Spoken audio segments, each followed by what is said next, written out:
out there. Some of the answers to your questions. I'm just preparing my screen. There we go. Let's see if you're able to hear the video recording. There we go.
So welcome to KZN, UKZN. This is such a beautiful welcome to KZN. Please let us know where you are originally from, whether you're a born and bred KZNer or if you're from another province. It is an absolute pleasure to have you join us at UKZN. It is an absolute, and I am going to be saying this, an amazing journey.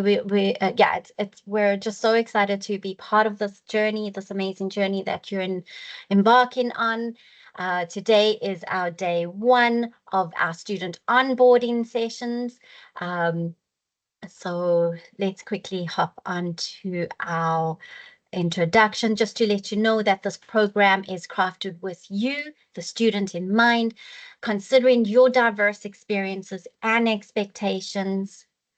And I'm just switching on my video there for you. And yeah, and we hope to share some relevant information to better equip you for university life. These AOI sessions are hosted by Student Support Services, along with the university divisions, as well as within the College of Health Sciences. We have our unique divisions such as student funding, our academic development officers, and our first year experience team. So we welcome you to the college-wide orientation. Congratulations. I am wondering where you are all connecting from, and I do hope you have managed to share with us in the chat space.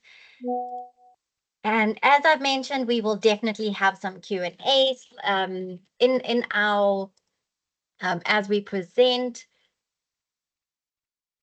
And I already see there's tons of questions around student cards. So we will definitely address some of your questions that has come up, our common questions. And if you are one of my speakers, please raise your hand. If you have raised your hand and you're already a attendee for our session, please, you may lower your hand. I am trying to find my speakers, so thank you so much. Let's see. Okay, we've got a whole bunch of questions, but just to let you know, this 4-part student onboarding series that we have, we've got 2 afternoon sessions, and we have our our school orientation programs on the 5th, the 6th, and the 10th, as well as our final college orientation session with the leadership, as well as a mental health ndaba on Friday, this Friday, the 7th of February. So be sure to join us throughout the week. The school onboarding afternoon series is going to be held within your discipline, your degree, and will be hosted by both your academic development officers, your assigned student counselors, and the academics of those programs. Yeah, so I am going to hop on to already our first set of speakers. I do apologize. I am waiting for them to raise their hands at any time. Speakers, if you have joined the session, please raise your hand. So we are going to just offer our first slot to our academic development officers as they have a prior engagement this afternoon. I'm just looking to see if I can find them, Ms. Gugu and Nomfundo. Please let me know if you have joined.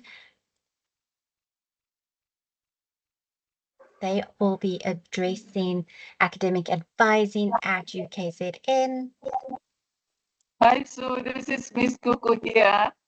There we go. I recognize your voice. Thank you so much. And I see we've got students sharing their videos and cameras. Let's say hi to everybody. Gugu, I am going to give you the floor. Thank you so much for joining.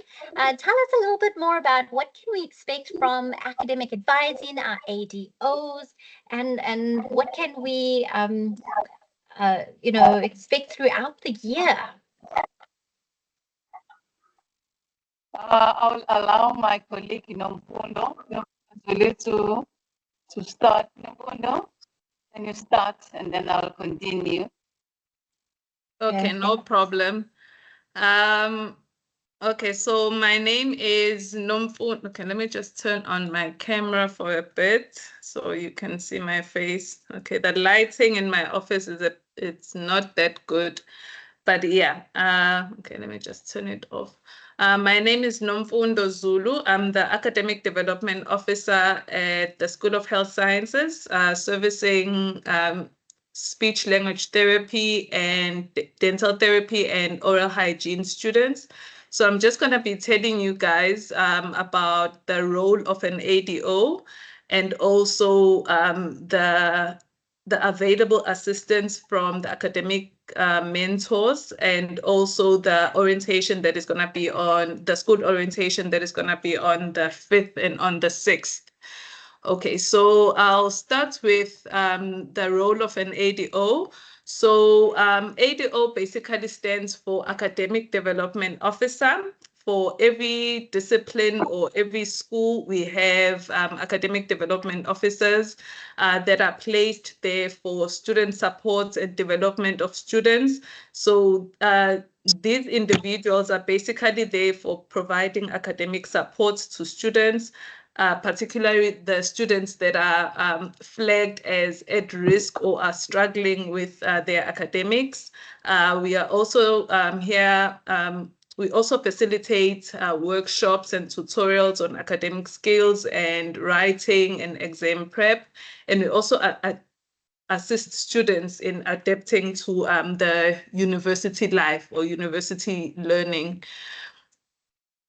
So our main role is basically just implementing these academic support programs to improve student performance. And also we monitor students in terms of their academic performance, and then we would reach out and provide any assistance that those students might need. As I said, each discipline within the college has their ADO. Maybe what I'm gonna do is just post the contact details, which is the. I'm so sorry about that. There we go. I've muted them. You may continue, Nomfundo. So sorry. Okay, no problem.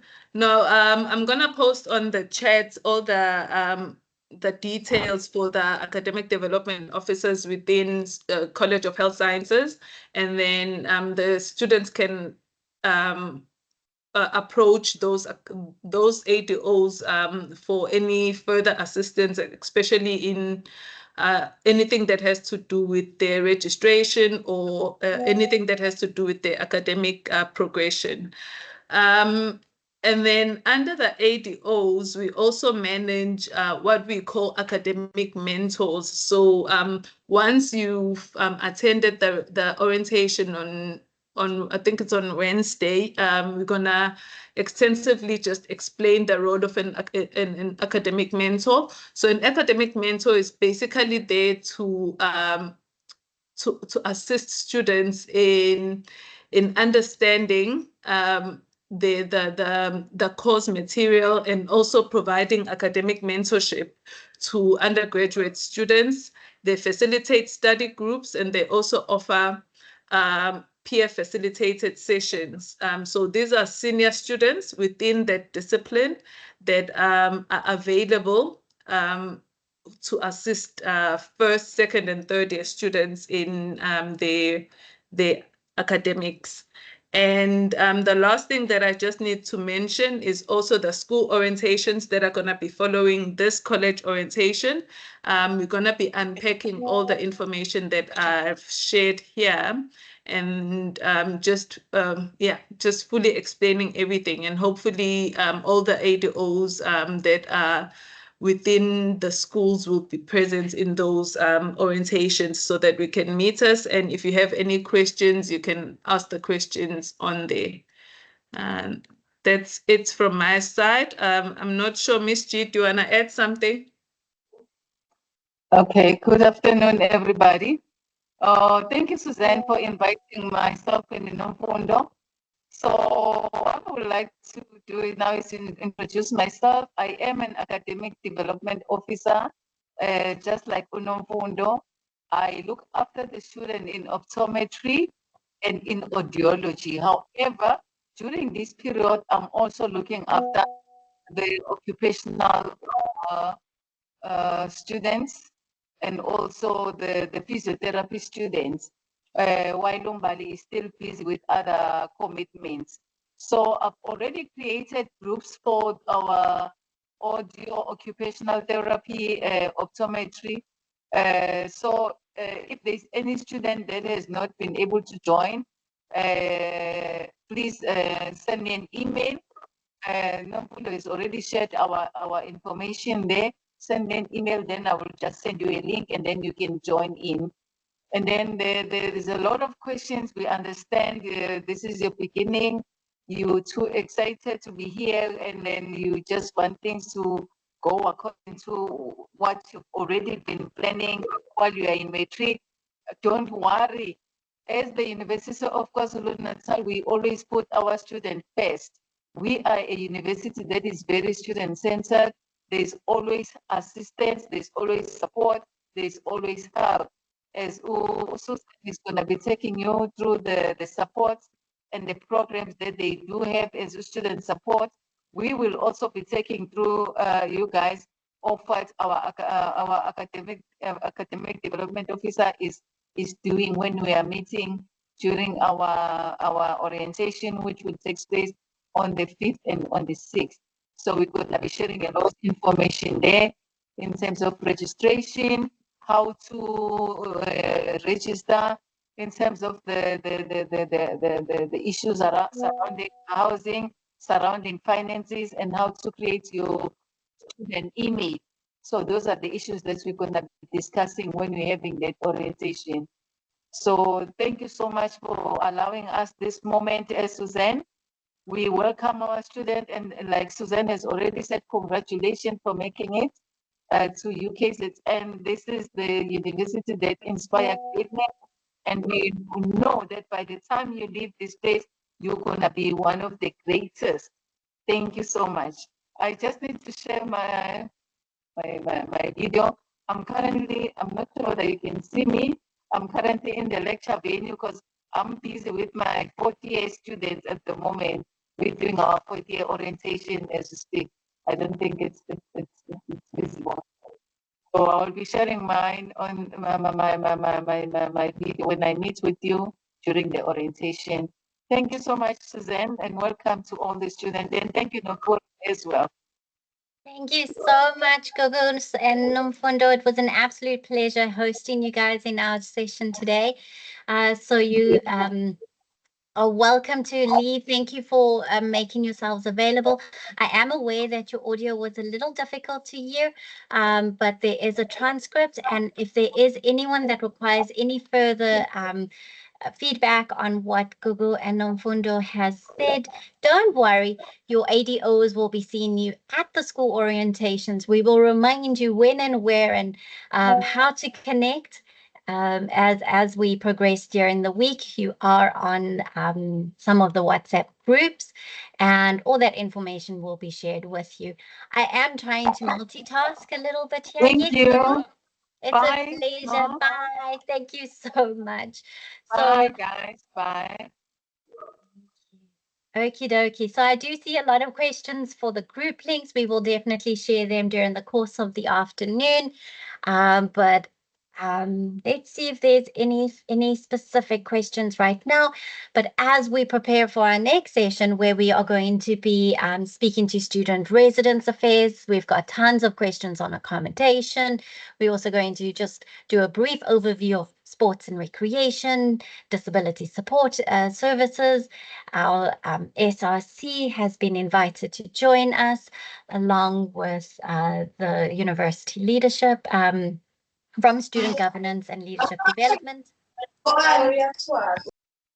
So when you join, just to quickly let you know, you may mute yourselves.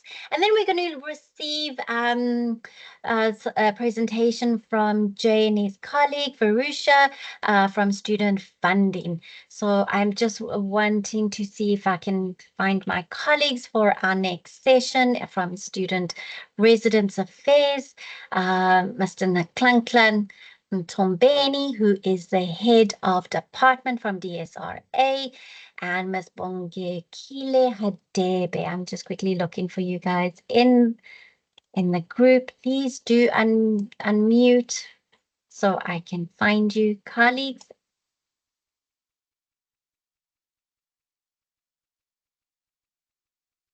Just quickly waiting for them to unmute and raise their hand so I can spotlight them for you.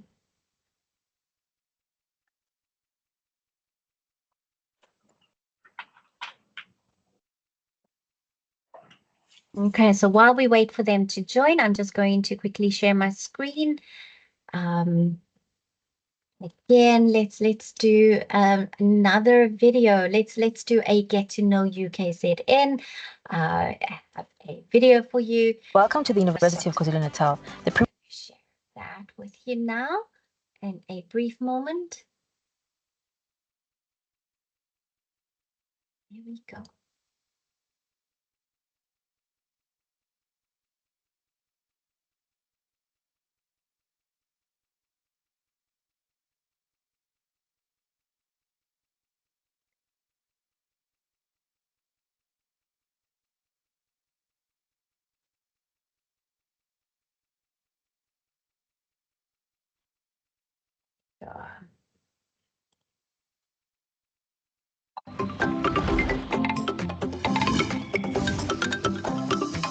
Howard College is right in the middle of Durban on the Berea. Most of the colleges are housed here, but if you're studying architecture, nursing, housing, law, media, engineering, or music, this is where you would have to be. The speed is a bit too fast. The Westfield campus. Let me quickly fix that. I do apologize. Campus out on the Westfield Hills has the same number of colleges, but this is really where the sciences are studied in depth. This is also the Center for Management Studies. Most of the university executive and administration are based here. There is also a Hindu temple and an Islamic place of worship. The Edgewood campus in Pinetown exclusively houses the School of Education. So if your heart is set on teaching and studying any aspect of education, this is most likely where you'll be. Then there is the Nelson Rolihlahla Mandela Medical School, a few kilometers away from Howard College. As the name says, this is a medical school and medical research center, and it is attached to the King Edward Hospital. All medical students would be based here. The Pietermaritzburg campus carries most of the same programs as Howard College, but it also houses theology, fine art, commerce, and agriculture.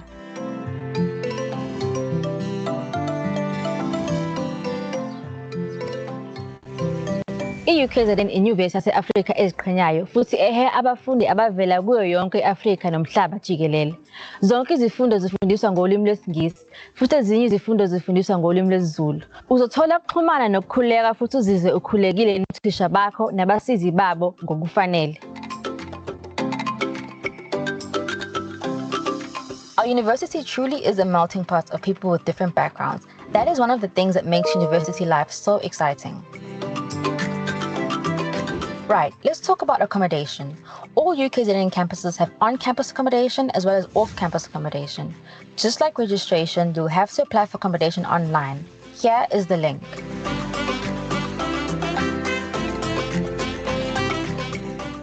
Your college office will give you an offer for accommodation, and the Department of Student Residence will place you according to where you would most likely fit best in terms of on or off-campus residence. Most first-year students get placed into on-campus accommodation because this makes it easier and safer for them to get to know their campus and feel at home.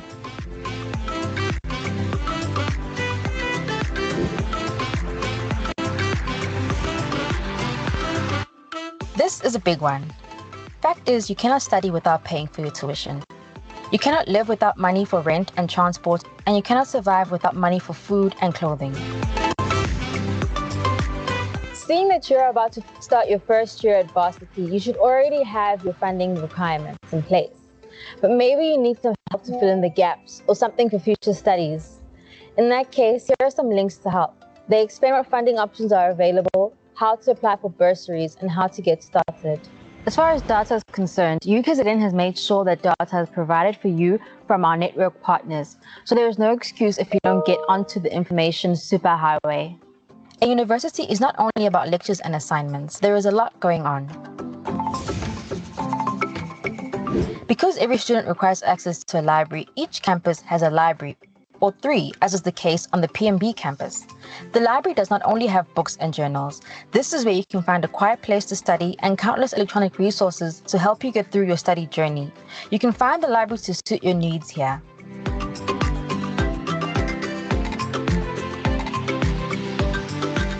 We also have on-campus clinics where you can get assistance should you feel unwell or have a health-related issue which requires advice of a healthcare professional.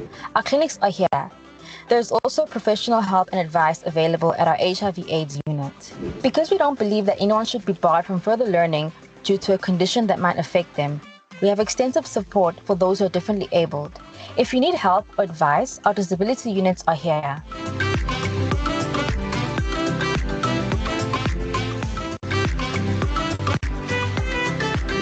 When you first arrive at university, you'll feel excited but nervous. New friends, new experiences, and maybe this is the first time you've been away from home. It is normal to have a few challenges in your first year while you adapt to a whole new way of life, filled with things such as deadlines, heavy workloads, and maybe a completely different group of people or ways of doing things. At some stage, you, like everyone else, are going to hit a bump in the road. Maybe a personal problem or a relationship issue or a feeling of being overwhelmed or depressed. Student Support Services has registered psychologists who will listen to you free of charge and in complete confidence and give you advice. Need help? You can get it here.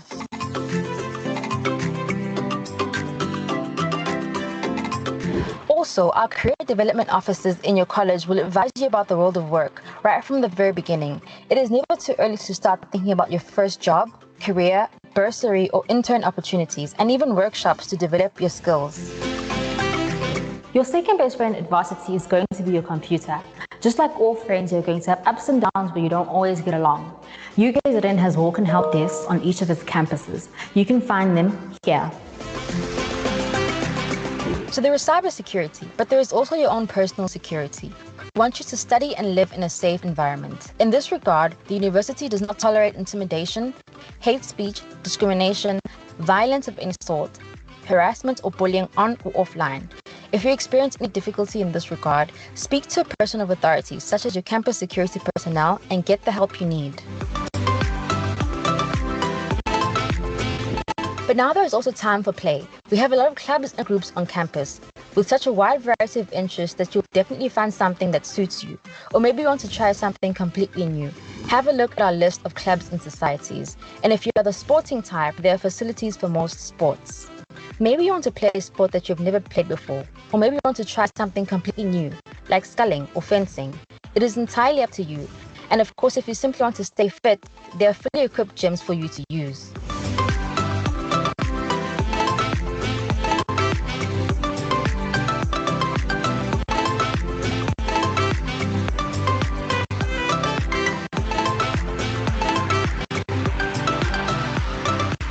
So there you have it, the most important things you need to know about life as a first-year student at UKZN. We look forward to welcoming you to the University of Choice and inspiring you to greatness.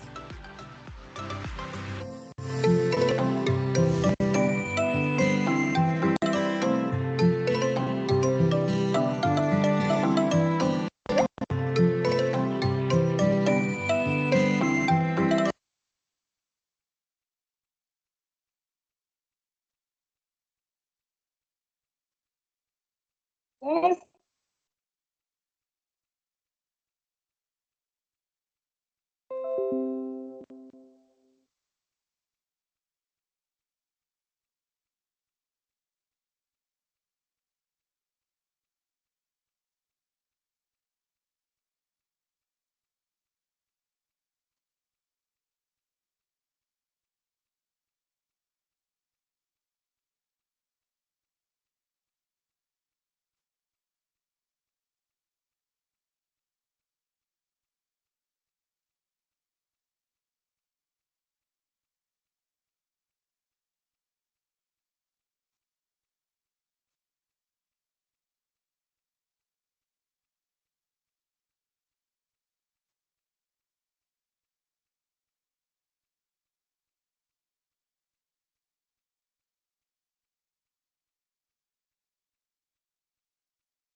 Thank you so much. Husna, you are on the ball. Thank you so much for alerting me to the fact that I was muted. So yeah, I'm going to just talk a little bit about sports and recreation. As I see, there are a range of hobbies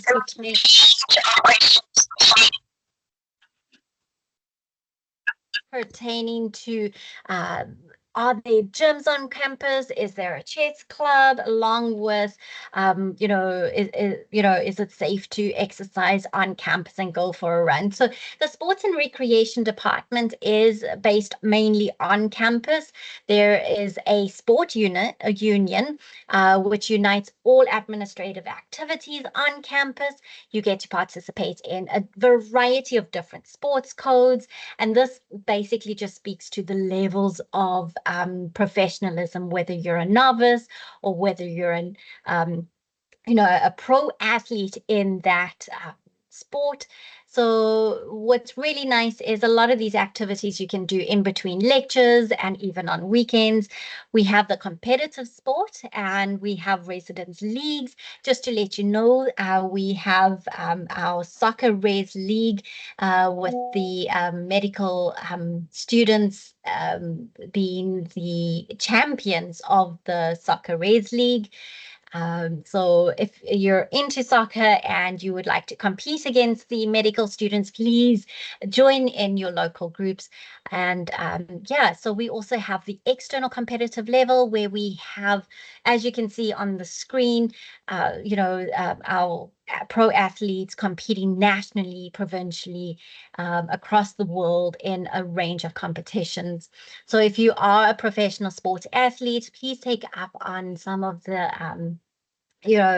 activities available, to whether it is going over to the biokinetic center for a full body and endurance assessment. We have those types of services available, or just head on over to gym for that conditioning exercise. Why is sport and recreation important in your life? And I do think that this is such an important question. Thank you for asking. It contributes to various aspects of your professional and your personal development. And I think there are many benefits when it comes to exercising. And I am going to try and mute you as you join and unmute yourself. Welcome, meeting guest. So you break up. No worries. There is someone that has unmuted. There we go. That should help with my audio. So if you do happen to join in on a session and you're unmuted, it will interfere in my audio.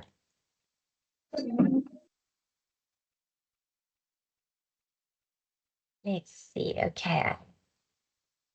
There we go. I've managed to find the person that was unmuted. So there's physical benefits, whether it is to enhance your physical health and wellness, to build strength, maintain good weight, and a healthy routine. Definitely helps you to to create something sustainable. So by engaging in some sports and recreation activities, you also notice that you would stress less, because by engaging in these activities, your body is releasing endorphins, which is a natural mood enhancer. So you will feel less stressed. You notice that you're able to engage in many other activities, feeling that sense of joy naturally, just by engaging in a couple of sports and recreation activities. It can also help you improve focus and concentration, better decision making, and problem solving skills. And you get to connect with others, which is a beautiful social skills opportunity, a social opportunity to connect with friends and classmates, where you get to interact and build those relationships outside of the lecture venue. And I think there's many benefits over and above, the values that sport encompasses when we're engaging in our sport activities, such as building resilience and discipline and perseverance. So there are many benefits to engaging in sports and recreation. And I just want to quickly find out whether my colleagues from residence has joined. I am going to have a look and see if you are here.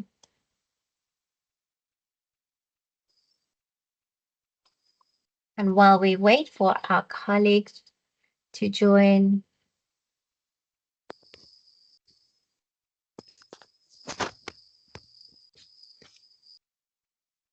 okay.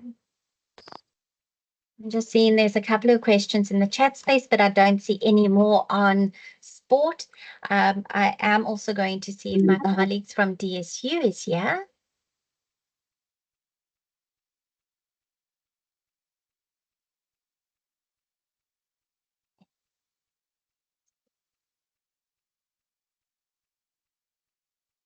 Okay, so in their absence, I'm going to do a quick introduction as to the Disability Support Unit, and their primary goal is to equalize access to the teaching and learning environment, as well as the living and learning spaces for students with diverse disabilities.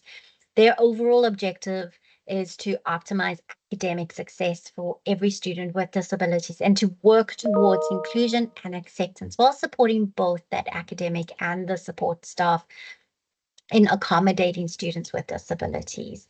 So student support services and your academic development officers work hand in hand with the disability support unit, and they offer a range of services, whether it is receiving concessions or the range of services, whether it's with academic concessions, advocating for the rights of students with disabilities, as well as being a spokesperson, liaising with the support department and lecturers for free and for equitable academic opportunities. I'm just quickly looking to see if there's anything else that I may have missed. Yeah, and this service is available to all students at the university, and along with the ADO and student support services, we will provide you with the necessary referrals and support to maximize on your academic concessions once granted. So if you had received an academic concession while at school, or you think you would benefit from an academic concession, you may contact us, whether it's the ADO or student support services, or directly with the disability support unit on your campus. We will definitely be sharing more information around how to contact them directly. And I just want to quickly see if my colleagues from DSRA have joined. I do know that some have experienced a little bit of a connection issue. So let me just quickly look in the chat space. Sue Hey. Bongekile is online. So I think when you're ready, Bongekile. Absolutely, I am absolutely ready. Let me see. I'm unable to see them. You may unmute and share your video. Thank you so much. There we go.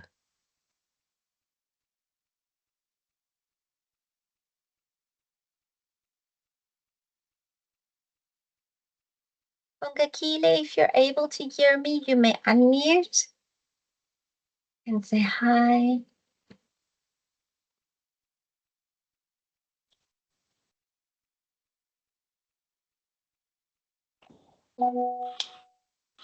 Hi.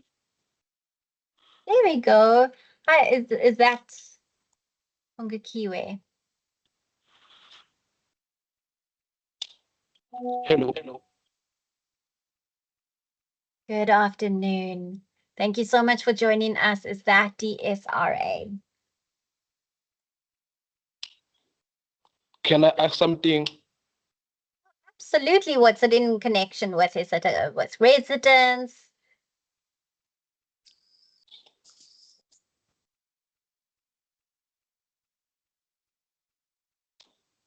Hi, Luyanda. You may ask your question, and then we're going to table it if it's not for the speaker. Happy to receive your question. I wanna ask about the weights that we use to lift up to build the muscles. I wanna ask if they are available. Okay, so you've got a very interesting question. I think put your question in the chat space for us so that I don't forget your question, and I'll answer that at the end of the session with the open Q&A. Is that okay? Thank you so much. Okay, thank you. Pleasure. Bongakile, can you unmute? Hi there.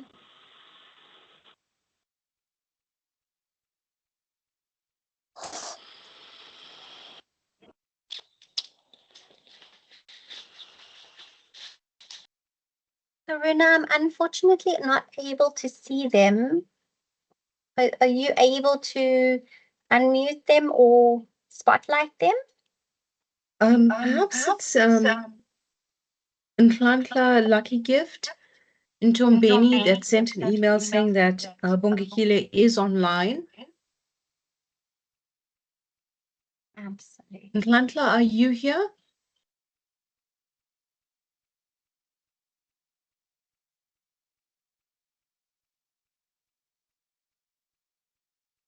Okay, so So I'm going to locate her. Thank you I'm so sorry. much. I'm going to locate her. That's perfect. Thank you so much. Okay, so I'm going to just hop on to our next speaker while we try and sort that out. I want to find out whether our SRC has managed to join. They have been invited just to say a few words, just to introduce themselves. These are the health sciences reps on each campus. But just to let you know, SRC under the Department of Student Governance and Leadership is responsible for overseeing, coordinating, and administrating and supporting the student representative councils. And there are 5 local SRCs. So on each of your campus, you will have a local SRC, and within your college, you have a college representative. And they also manage the student clubs and societies. And at your school orientations and your campus tours, you will be introduced to these clubs and societies. The department is managed by our Dean of Student Services Division, and we look at maintaining good relationships between the school leadership, the student leadership, and the university management. So you will be working closely with your representatives on your campus. Let's see if any of our SRC representatives have joined. You may unmute and just raise your hand so I can see you. And I see there are a couple of questions around vaccinations. So on that question, if you are going to be rotating to a clinic, a hospital, or any center or laboratory where there are diseases, you may need to have your hepatitis in vaccinations. Further information will be shared with you at your college, at your school orientations, and further information will be shared as to when you will have your vaccinations taken. There is set times scheduled with the campus nurse, and further information will be shared also through your class reps once your academics begin.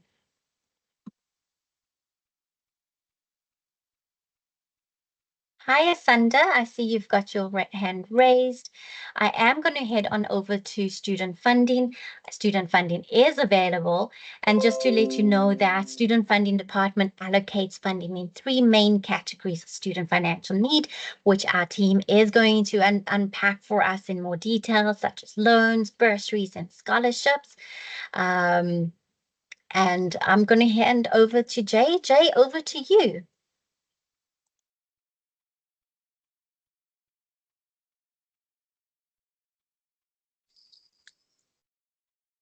Hi, students. Congratulations and welcome to our college. I believe health science is the best college, but I was also told I'm very biased because health science is extremely close to my heart. So welcome. We are the Student Funding Office, and as Suzanne mentioned, we are based on the 3 campuses, the Westville campus, the Howard campus, and medical school. So I sit on the Westville campus, and I have a colleague with me, that's Varusha, who's also assisting with funding. On the Howard College, we have Bongomusa Gumbi, and he is responsible for the nursing students as well as he overlaps with medical school. And we have our senior who sits at medical school. Her name is Nosipo Mkize. So once again, students, welcome, and it's going to be a a pleasure to speak to you on funding. We understand that, look, when it comes to finances or funding, it's quite daunting. You got to first worry about getting your place, and then the second problem becomes funding. How do you pay your fees, or how do you get around getting registered, and what happens for the next 4 years? So we hopefully are here to help you to try and make the journey much more easier and assist you wherever possible. As Suzanne mentioned, the three types of funding, you get loans and bursaries, which are administered by NSFAS. Then you have the scholarships, the merit scholarships, which I'm going to speak to you, and I think most of you are aware of, coming from Matric. And the third type of funding is bursaries, both internal and external bursaries. So what I'll do is, I see a lot of questions already coming in the chat, but let's go to my talk, and then maybe after that we can open up to questions, if that's fine. I'm going to try and speak about NSFAS first. I think everything surrounds NSFAS, and the biggest hoo-ha and the most funding comes from NSFAS. So we'll speak more about NSFAS today. Students, so you all are fully well aware that, look, when you apply for NSFAS, you apply when you're in Matric. So you would have applied last year, and the applications closed on the 15th of December for universities all across South Africa. So you would or should have applied by the 15th of December last year. There's a lot of misunderstanding that applications opened up again this year at the beginning of the year. That is true, but it was not for universities. So because TVETs are also funded by NSFAS, they have a different cycle because they are trimester. So they opened up a window for TVETs in January this year, early in January, and it was only for TVET studies. So if you try to apply during that window and try to make an application and come to university, unfortunately, they were not going to fund you if you were chosen at a university, because you should have applied by 15th of December last year. So the process works in this way. You do the application directly with NSFAS. NSFAS then takes your application, which is all online. They do the verification. They are linked up with Department of Home Affairs, SARS, and a credit bureau. They do the verification, they do the checks, and then whilst that is being done, you can track your application. So you as a student would have set up your portal, or you would have registered onto a portal. You set up your portal, you track your application. Sorry about that. So you will track your application every step of the way. In some cases, you would have seen evaluating, some cases you've seen pending, some cases you would have seen awaiting documents. That is actually a guide. The portal is a guide for you to do what is required from NSFAS. Now, bear in mind, universities used to administer funding previously.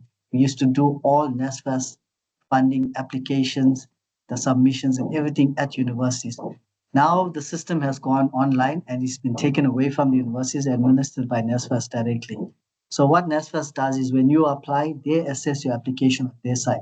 Because of the verification process, they have to go through this 3-step process. So it does take some time. The ideal, according to NSFAS, was supposed to be a 2-week waiting period.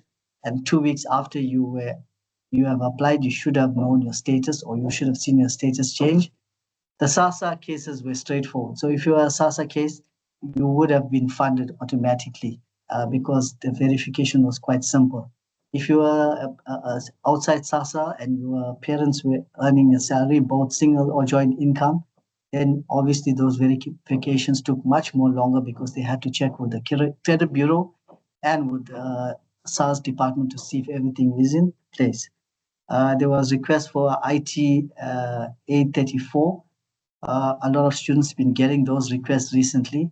That's to verify. For example, if your parents are employed and your application did not tie up with their income, when they checked the income on SARS and it said your father earns 350,000, but your application that you submitted says 200,000, they requested further documents. So those processes do take longer. They need to verify and double check everything, because we have a lot of students submitting incorrect documents. I won't say false documents, incorrect documents, or do not send things that are appropriate just in order to obtain funding. And I think that's not a good decision, because as I mentioned, NSFAS is quite clued up this year with all the stakeholders on board doing verification. So my appeal to students, that when you are dealing with NSFAS or any funding entity, to please provide the proper information so that it doesn't jeopardize any future applications for you. Students that earn 350 and above obviously do not qualify for NSFAS because the income for NSFAS is between zero income to 350,000. When you do qualify, your status would change as provisionally funded. And why it says provisionally funded, because you could get funding and not be accepted at a university. So until you're not accepted at a university, your funding is just funding standalone until you are accepted.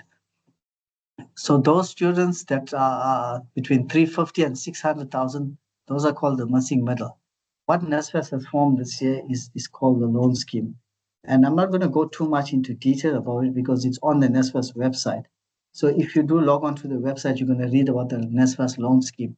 Now, a student between 350,000 to 650,000 could have applied for the NSFAS loan. The advantage of the loan is it's interest-free while you're a student. So your whole study, you do not pay any interest on the loan. As soon as you start or you qualify, get your degree and you start working, there's interest charged on your loan. And on the final year, there's a loan bursary component. So if you pass well above 70%, a portion of it is converted to a bursary so that you get some concession or rebate. So it was like that very few years back, many years before fees could fall. Students used to qualify for a bursary loan component. They've brought that back in so that they can have sustainability at NSFAS offices because the demand has increased, almost double the amount of application. So the revenue from the loan part is to subsidize the students and the future kids that are going to apply. Regards to the NSFAS bursary, it covers full tuition, it covers your full residence or private accommodation. So please bear in mind that priority is residence. So if you are given residence on campus or university residence off campus, that's priority. If you decide to decline it and then decide to go into private accommodation, NSFAS would not pay for you because they want the university to verify and confirm that you did not get placed at the university and then you were forced to go into private accommodation. So our priority is residence. And I think most of our first year students were offered places. If there were space available, they were given places for admission and residence simultaneously. But we will allow DSRA to actually explain more on the residence part. So they cover full residence, they cover full meals. I'm not going to give you amounts right now because we are waiting upon NSFAS to confirm the 2025 budget for the year. So we are working on our old amounts for last year. The old amounts for last year was 16,500 for meals. And sorry about it. If you are staying at home and if you're traveling every day, then you will have got a home allowance of 22,550 rand. They also cover books, and that's 5,250 rand, and we're hoping these amounts would change. But for now, we are just going with the old amounts. As I mentioned, that NSFAS hasn't confirmed the 2025 amounts as yet. Sorry. First year students also get a laptop. So it's a once-off laptop. That laptop is your laptop, and NSFAS covers the laptop.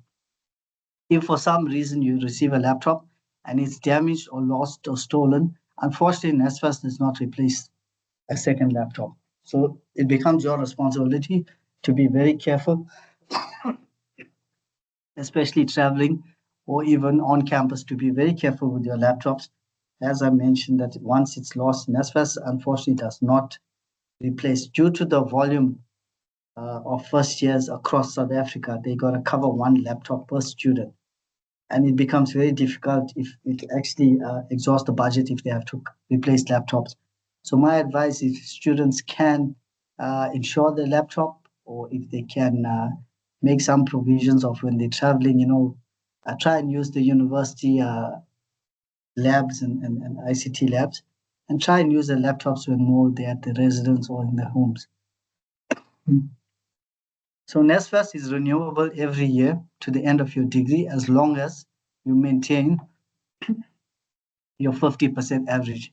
So if you do 10 subjects and you pass 5 out of 10, you are sure guaranteed to get NSFAS the following year. But we encourage you to pass 10 out of 10 and not aim for the 50%. We understand that next year the criteria is going to change and they want to extend it to 60%. So please bear in mind that next year it is going to definitely change and go up to a 60% cutoff. We saw the new handbook, and for this year they've given concessions to allow students the 50% cutoff. With regards to NSFAS, if you, for some reason, so there's news also about the exceeding and the N plus rule, and I'll explain what that is and why it's important for me to tell you all this earlier at the stage so that it does not affect you later on. So you are given funding for the number of years degree. So for example, if your degree is 4 years physiotherapy, they will fund you for 4 years plus 1. So that will be 5 years of funding. If you exceed and you go to the 6th year, it's called the N plus rule, meaning that you are outside the funding bracket, you will not be funded and be liable for your own fees. So urgent appeal to students to try and keep within the time frame. If you decide to change from one degree to another, if you do BSc this year and move to health sciences next year, it is going to affect your funding. If you decide to do, for example, health sciences this year, pharmacy this year, and then get transferred over to medicine next year, the N plus rule will kick in. Somewhere down the line, you are going to exceed and you are going to face a problem of the N plus rule. So take that into account, try and finish in the time stipulated. For some reason, if you are ill, hospitalized, or you miss a year, for whatever reasons, at the end of your degree, you have a final year left, then there's a thing called appeals process. And obviously it's very stringent. You've got to go through a selection committee. You've got to also go through your ADO that fills a propensity letter. And those things have to be done with verification to make sure that you are completing that year. And your motivation to NSFAS has to be a very strong motivation as to why you're going that extra year. NSFAS offers also different types of bursaries within the sector. There's disability bursary, the NSFAS disability bursary. So if you're a student with a disability, and these different divisions that are coming on will be able to speak more about it. But NSFAS also allocates funding for disability students. They also have NSF, they have HWCTAS, they have all the different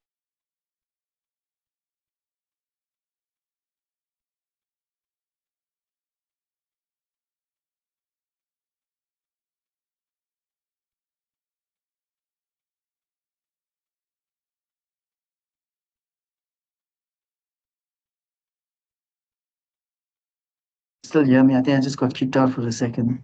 Yes, Susanna, we can hear you. Thank you. sorry- Welcome sorry. back, Jane. No worries, you weren't gone for long. Thank you.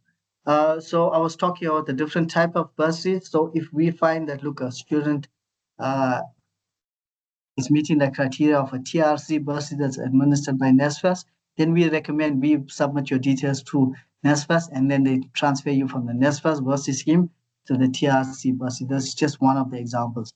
But that is done without any application and is done within the university. The university has to submit. Once you are verified as a student and you are confirmed funding by NSFAS, very importantly, students need to understand and hear this very clearly, that you will be funded on the portal, on the NSFAS portal, but there is a funded list that the universities draw out from NSFAS system, or they get a weekly list. The only time that the university can load you onto the university system anywhere in South Africa or any TVET is when you appear on the funded list. So whilst it's saying funded or provincially funded on the portal, you could still not be on the funded list. And that is no fault of the student or the applicant. That doesn't mean that you're not going to be funded or there's a problem. It just means that NSFAS is taking long to update the funded list, or if for some reason they need to do certain things and transfer or migration to get the students onto the funded list. When we receive the funded list, we automatically load it onto the system, and then you are sent an SMS. The SMS confirms that you are now an NSFAS student and you may proceed with your registration. All NSFAS students are exempted from paying the 250. So if you are an NSFAS student and you are funded for the year and you got accepted at the university, if you pay the 250, that's fine. If you do not pay the 250, I'm talking about your application fee, then you are exempted from it. That's a concession that has been given to NSFAS students. So if for those students that have already paid their registration fee, I know some were a bit worried and couldn't wait for NSFAS, or some are still waiting and decided to pay the registration fee. Once your NSFAS is confirmed and you're awarded, and if you paid your registration fee, you are able to get back your refund. So once registration is over, a few weeks or maybe a month after registration, when things are a bit much more quieter, you are allowed to go to your funding office, any one of the campuses that I mentioned, see your funding advisor. You've got to produce your refund form, your proof that you paid that amount, obviously a POP.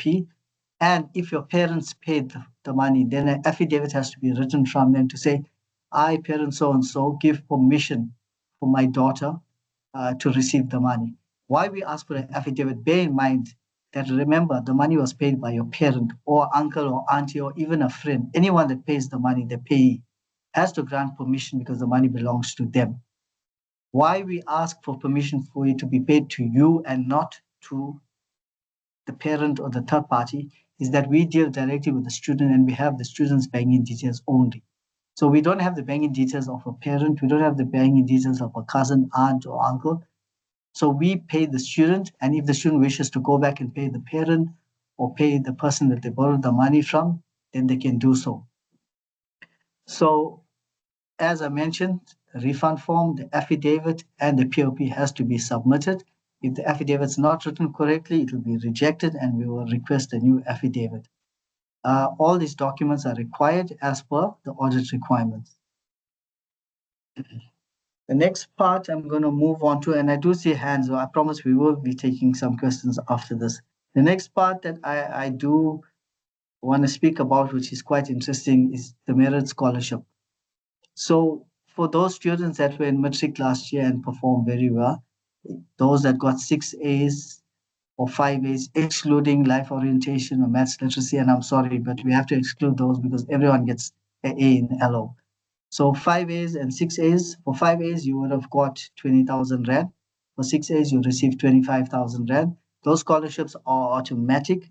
They put it onto your fee account. So you'll see an award when you become a student and you have access to the system. You'll see an award of 25,000 Rand.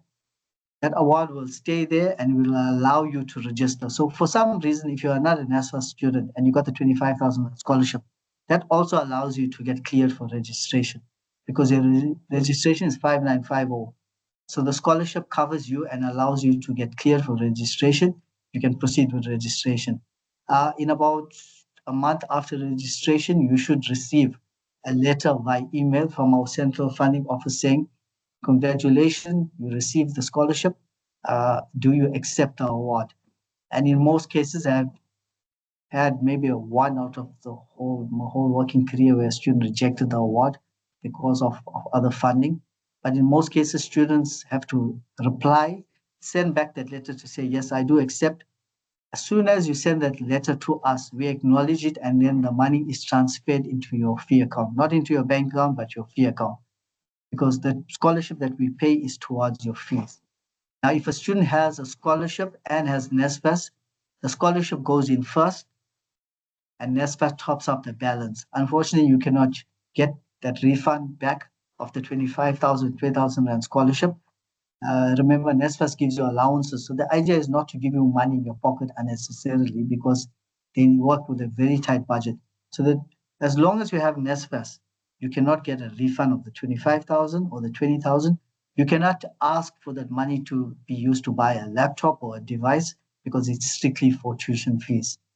NSFAS tops up the balance of your fees. If you have a bursary, for example, if you have a bursary from KZN Health, and if you have the merit scholarship, you are allowed. That's the only time that you are allowed to get the refund of the 20 or 25,000 Rand on condition that your sponsor has no objection. So if we ask KZN Health, student did well, she's got 25,000, are we allowed to refund the student the 25,000 Rand? And if they give us the go ahead, or if you get the permission of the go ahead, then we refund you back the 25,000 Rand. That's for all the hard work that you've put in the matric. So what we do is that merit scholarship is renewable every year to the end of your degree, as long as you maintain an 80% average. And I know it's scary to hear that, but majority of our students maintain that 80% average. We found that the students that have got it in metric maintain those averages, and they actually end up having the scholarship right till the end of your studies. The third, there's different types of scholarships that are available. If you go to our university website and under scholarships, you'll see the different scholarships for the top 50 in South Africa, for the top 10 Black females in your school. So there's different types of scholarships, but these scholarships, there's no application that needs to be done. It's automatic. So we select you, we award you, and then we write to you to tell you you've been selected for these scholarships. Including the merit scholarship, there's no application every year. It's an automatic scholarship, and every year it's renewed as long as you maintain your 80% average. The third type of funding is bursaries. Now, bursaries, we've got two types. We have internal bursaries and external bursaries. External bursaries are people like your KZN Health, your Aspen, your Clicks, your ShopRite, Checkers, all your pharmaceutical companies, even some of the municipalities and some corporate like the Discam, some corporate upstream training trusts, they fund students. How you get to apply for those bursaries? So you go onto our university website. We try to capture or load a lot of our sponsors on the website so that you can apply directly to them. Now remember, you're going to have to write to them a convincing letter with your CV and your certificates and whatever documents you wish to attach to make your application strong and to show you're a good candidate. Obviously, there's criteria for sponsor. For example, I give you, if KZN say I'm looking for 50 physiotherapy students in a certain district, so many females, so many males, so many Black, Indian, colored, you got to meet those criteria. So not necessarily every application you make to a sponsor, you're going to be granted that bursary. It's based on criteria, donor criteria, and availability of funds as well. So for example, if KZN Health is taking 20 physiotherapies and they have 25 applications, unfortunately, the first 20 applications that are the most deserving in the sense of financial need and the academic criteria will be chosen first. My advice to you is also, and I will share this with Suzanne so she can share this with everyone, there's a bursary booklet called the Bursary Register of South Africa. So it's a book that can be bought in the shops. You can get it at the library. You can even find it. I think you can Google it and you can actually find the book on Google. It has all the sponsors in South Africa. So whether you are TVET or you are a university student, every single sponsor that we know of that funds institutions are on that booklet. You're going to have to write to them, and you're going to have to, obviously, as I mentioned, make your application a very strong, convincing one. This is mostly given. Bursaries are very, there's two parts to bursaries. They pride themselves on academic because they want the best of the best, but they also look at financial need. And that is where NSFAS comes into play. Most students are taken into by NSFAS. So the students that are in the middle, called the missing middle, are the ones that really battle and cannot afford the fees. And that's where most of them end up getting bursaries, and they manage to get bursaries. When you do get these bursaries, they're contractual in most cases, meaning that when you finish your degree, you'll be obligated to work for that organization that funds you. For example, for every year of funding is a year of service. So if you get a bursary from KZN Health and you finish your degree, if you get the bursary for 4 years, you will be working for them for 4 years. After the 4 years, you're welcome to either leave, or if they have a post available and you continue or you love to continue working with them, in most cases, students stay and they continue to work because it's secure employment. In some corporates, they do release for corporate, for example, if Aspen offers you a bursary and you are contracted to them, if they have a post available, they will employ you. If they do not have a post available, then unfortunately the contract falls away and you're free to seek employment. So it all depends on the contract with the sponsor. The second part of bursaries are the internal bursaries, where we have bursaries that were given to us years ago in the sense of trust funds or investments, monies that we keep on investing every year. And that's the money that the university uses to offer bursaries for students. We are fortunate in health science that our college is very proactive and they try and seek a lot of funding for students, especially during registration time, to try and assist them. So what happens is With the internal bursaries, there's a form that comes out called the SRC Trust Fund, and it's mostly for returning students. Why I say returning? Because it has closed. So by the time students first years come in, it's already closed.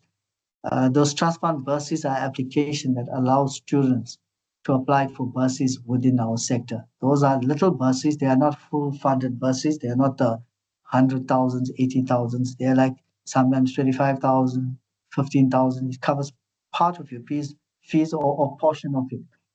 And they also have their own criteria. For example, if a bursary or sponsor or somebody who left the trust fund a long time ago will stipulate that I'm looking for a black female from the eThekwini area, you gotta meet the requirements of that trustee or that sponsor. So we do the selections here at the university. You do your applications, we sit down with your applications. SRC is also part of that selection, and there's different management levels that are part of the selection. We look at everything, your race, your gender, everything comes into play, sponsors criteria, and we do a selection and we give those buses out to students. There as well, you are given a letter to say you've been awarded a bursary, congratulations, do you accept? If you do, you've got to acknowledge and send back those letters. Those bursaries are only paid once you accept. So sometimes the students do not accept because they have further funding from other sources and they prefer not to take two bursaries. Some are kind enough to say, look, or honest enough to say, look, I have a bursary already, and maybe that should help another student along the way. Students, very important, and this is pleased to make mention that we are the student funding office and we're not the student finance office. So there's two different parts to it. We deal strictly with student funding, and finance deals with the finance part of it, meaning that if you're a cash paying student and if you have paid the university your registration fees, so it's student fees who has to clear you, financially clear you. Student funding does not have the authority or the mandate to clear any student outside student funding. So any student that has paid the registration fee and has sent the POP or has not sent the PO, please do send your POP to student finance. And I think you're going to have to email it to Fresh Desk Portal. It's called the Fresh Desk Portal at ukzn.ac.za. When you do email them your POP, you get a ticket number. And then finance obviously has a consultant that will deal with your case and respond to you. When finance receives your POP, preferably 3 days before registration, they have sufficient time to clear you as a student. Now, you need to also update your banking details. Every student is required, whether funded or not, you are required to update your banking details with student fees directly. And that you do by also emailing student fees. On our website, there's a banking details form that has to be filled in, completed, and it states very clearly on the form that the form should be submitted back to student fees. There's an email address there with your banking details.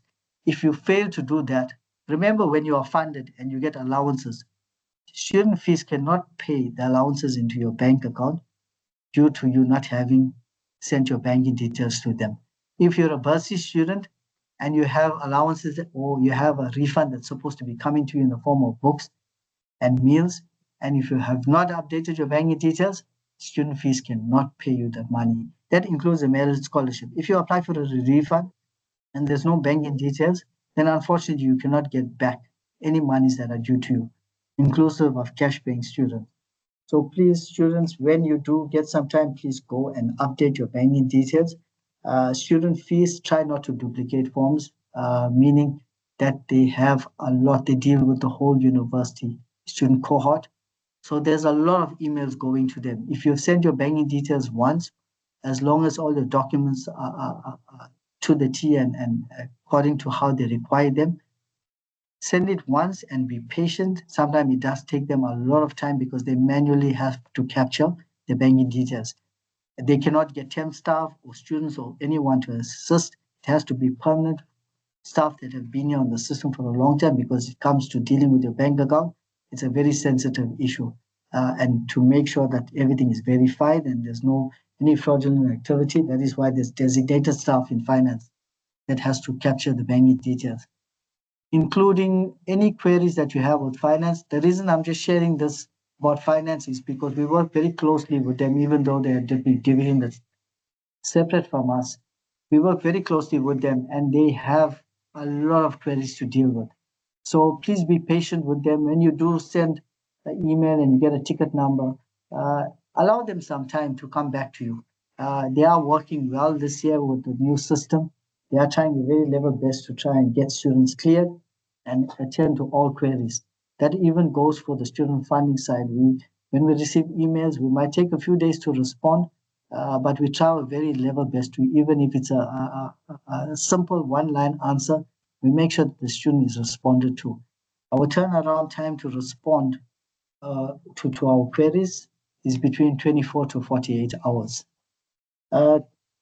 Students, colleagues, I think I've covered the three most important parts. I'm not sure if there's anything else that needs to be discussed or spoken about, but I'm open to answer any queries and assist with any clarity that's required. Thank you, colleagues. Thank you, Suzanne. Thank you so much, Jay and colleagues. I do see that there were a couple of questions, and I do hope we don't repeat them. But before I do, we had two raised hands. I'm going to ask Mohammed, whose hand is still up, to unmute and ask his question. Mohammed?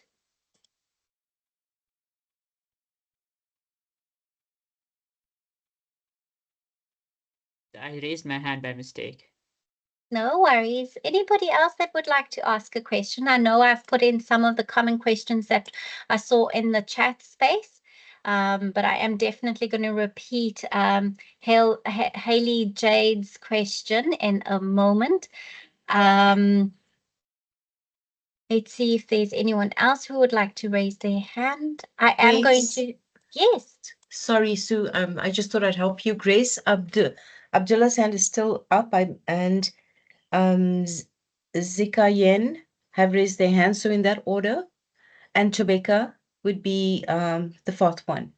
Grace, Abdullah, and I'm not saying this correctly, and Zika Yen and Tobeka, please.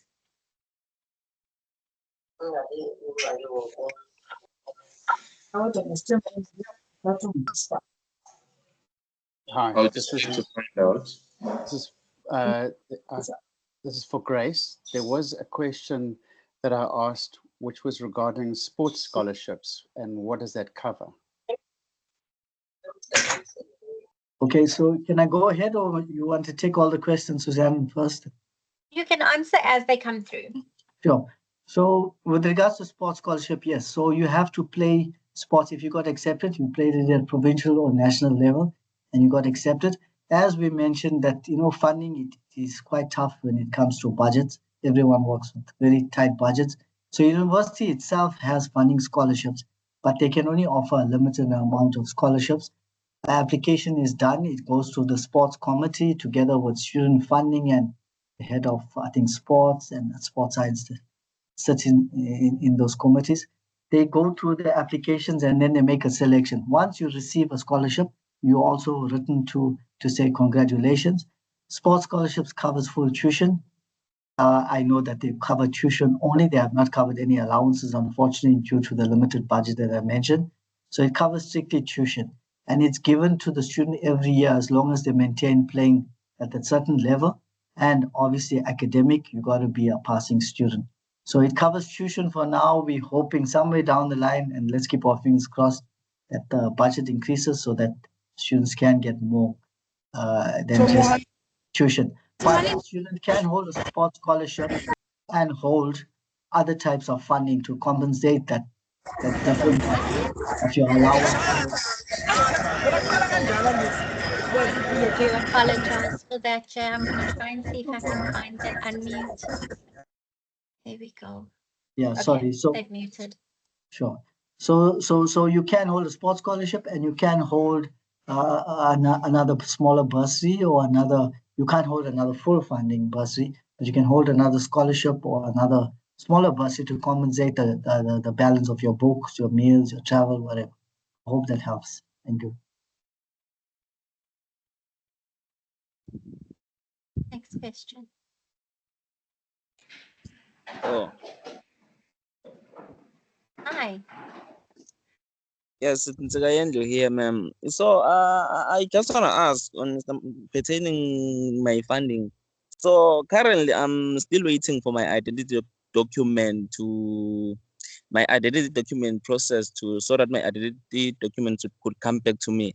And then currently, I don't have a bank account. So, is there any alternative way which I could upload to the banking fees of the university so that I could have access to my NSFAS grant and student grant? Okay, so very important question. I think it's important. We all know that without a banking, without an ID, you can't open your bank account. Now, remember, I said that banking details have to be updated with student fees. So we can ask you the student fees, what are the other options? We try to avoid, at all costs, they try to avoid putting in a parent or a third party because it becomes too complicated. We've had cases where third parties were put on, and then we found later on students were not getting the money, or many other fraudulent issues that were happening. So I think maybe you can write to us. Let's maybe off this orientation, write to us. Let's see how we can work with finance and try and get you, onto the system, or which way we can try and get allowances paid to you. But we're going to try as far as possible to try and sort out your banking details part of it. As I said, it's going to be for the next 4 to 5 years. So let's try cases of that nature. Write to us. We will try and find out more from finance. We got to obviously follow the rules of finance. They're very strict when it comes to finances, and you can't blame them for that. So we just got to find out to what limitations we can and we cannot. And we'll try and guide you and move you on to finance. I hope that helps. Sir. All right. Sure. All right. Thank you, sir. I'll definitely do so. No problem. Good day, Mr. Maharaja. I would like to ask a question.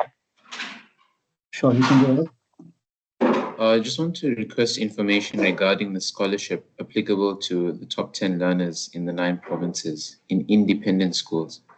When will one receive the scholarship, and will the scholarship be renewed provided that the learner maintains a certain average? Okay, yes. So the scholarship usually the scholarship committee sits down as early as January. So if for now, if you have not even had notification and you are one of those students, you definitely will receive notification to say, as I mentioned, you will receive a letter to say that congratulations, you received the scholarship or you've been chosen for the scholarship. If you do get it, you have to maintain your average. You have to maintain your 80% average to get it every year, and it's renewable. You don't have to apply. So you will get the scholarship as long as you maintain your average. When the selection is done, a letter will be sent to you. You have the choice of either taking it or rejecting it. And obviously, if you reject it, then there's more money in the budget, and they look at other students within that sector. Hope that helps. Yes, that does. Thank you so much. Thank you. Okay, we can go to the next question.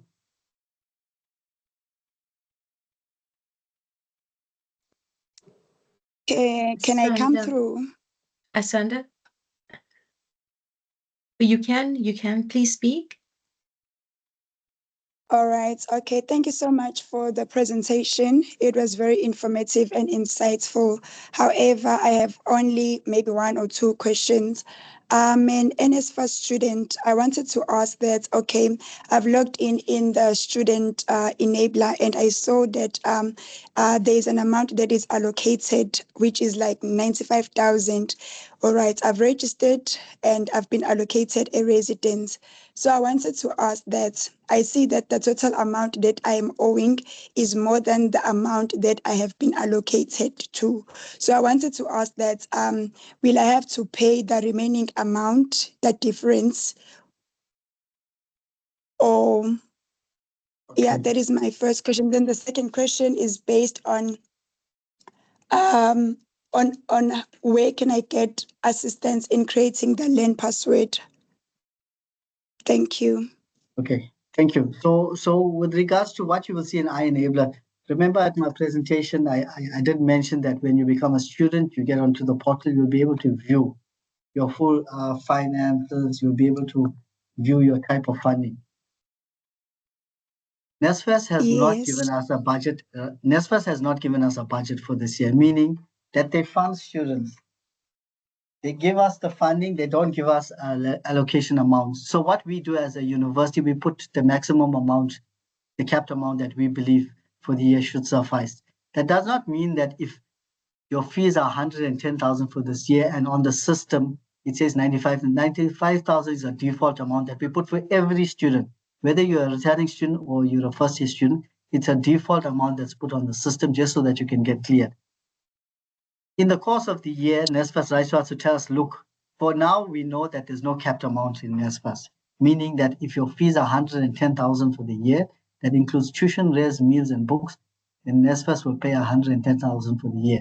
That amount from 95,000 will change automatically as the year goes on.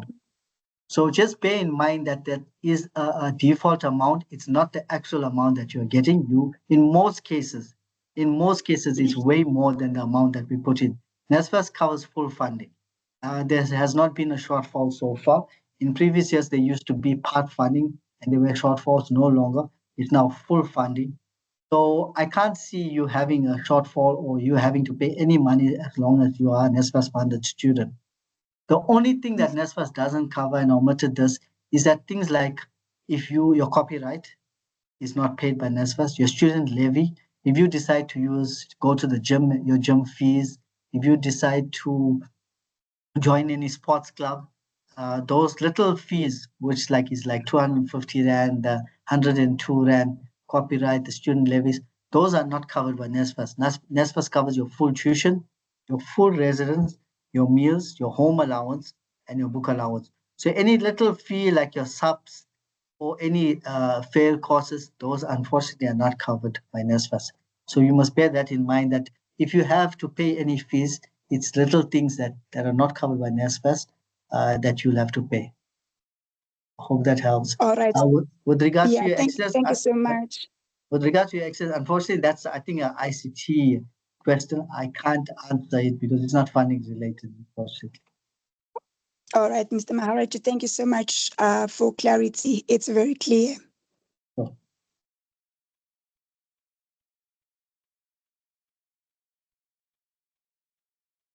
Any further questions? Absolutely. So there are a couple that I've thrown into the Q&A, but in the chat space, we have shared Mr. Maharaj's and Mr. Gumbi's email addresses. So should you wish to contact them, please email them. We will send a reminder of that information on the WhatsApp groups. I try to group some of the similar questions across for funding. It seems like you have covered most of them, but one of the pressing questions that we've seen even on the WhatsApp groups is when can we expect our laptops from NSFAS? I think that's a big question. And what other documents are needed to submit for our book allowances? And I think that those two questions. Okay, so with regards to the laptop, we are one of the very few universities that purchase the laptops for the students. So you're not allowed to go and purchase your own laptop. And I'll tell you why is that we have a very good ICT division that goes and actually purchases a laptop at a discounted rate because of the number of laptops that they buy. Those laptops are compatible to the university's functionality. So they go and they do the homework and they make sure that they get the best of the best laptops for students. We then send them a list of all the funded students. They purchase these laptops, and then ICT has a thing called a laptop rollout. So what they do is when they are ready, and it does take some time as well. When they are ready, they send out an SMS to students, and they do them in batches because it's hard to have 5,000 students come at one go to collect laptops. So they break them up into different cycles. They send you an SMS. They probably do a first 1,000 and say, look, on certain day, you come and fetch your laptop. You will go to ICT walk-in center where you will obviously do the verification and everything with them, and they will issue a laptop. In most cases, the laptop comes with the bag and a few other stuff, but obviously that's still to be confirmed by our ICS division. Usually that happens straight after. So by February, when you do register, you come into the system, that process starts. We know that we have our lands to suffice in the time that the laptops are coming in.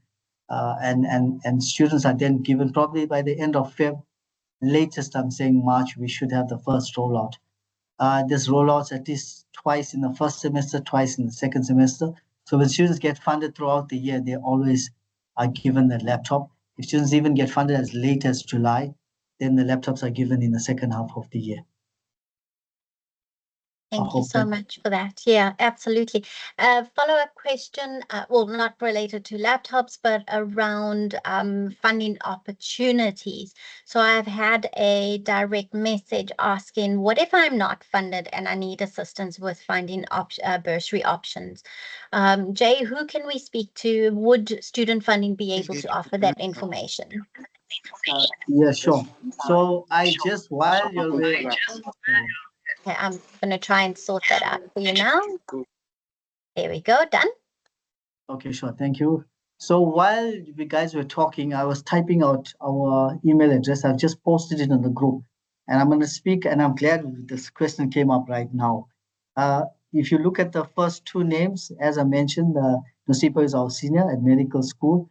There is going to be a few changes coming in the months, but I don't think when it comes to dealing with students, there'll be so much of changes. Just reporting will be different. So if you look at Nosipo, who's our senior, she's in medical school together with Musa Gumbi is at medical school. He also overlaps with the nursing students at Harvard. So he's there a few days at Harvard. So if you want to query about medicine and nursing, those are your go-to guys. Speak to them. We all are very clued up about health science bursaries, but I think it's best to speak to those guys about nursing and medical or medicine. They'll be best suited to tell you all the organizations under that portfolio. The next two is you'll see a lady called Varusha and myself. We are based here at Westville, and we know all the bursaries and sponsors scholarships when it comes to health sciences. So if you ever need help with health sciences, rather write to us. You're most welcome to write to any one of us, and we will either redirect or we will give you the advice. But why I say specifically go to those campus advisors, because they are a little bit more clued up at what is to offer or what's being offered on that campus at that moment. So we are here to help. We are very committed in helping. We wish our ideal is to have every student that walk into UKZN funded at least one stage in their life, if not throughout the degree. I think it's a dream of all funding advisors, and we are here to help. So when you come to our offices, we try our very best. We even try telling you how to write the letters, what to add. We try and tell you where to go, who to see, what not to say, just so that you can get the funding at the end of the day. We try very hard to get funding for you. Absolutely. Thank you. Go for it, Karuna. I'm so sorry I interjected you there. Sorry, Sue, I didn't say anything. Oh my goodness, then someone else was saying something. Okay, so I do see two hands that are still raised. Please share your questions in the chat space. I am mindful of time, so I just want to appreciate Jay and his team for being here.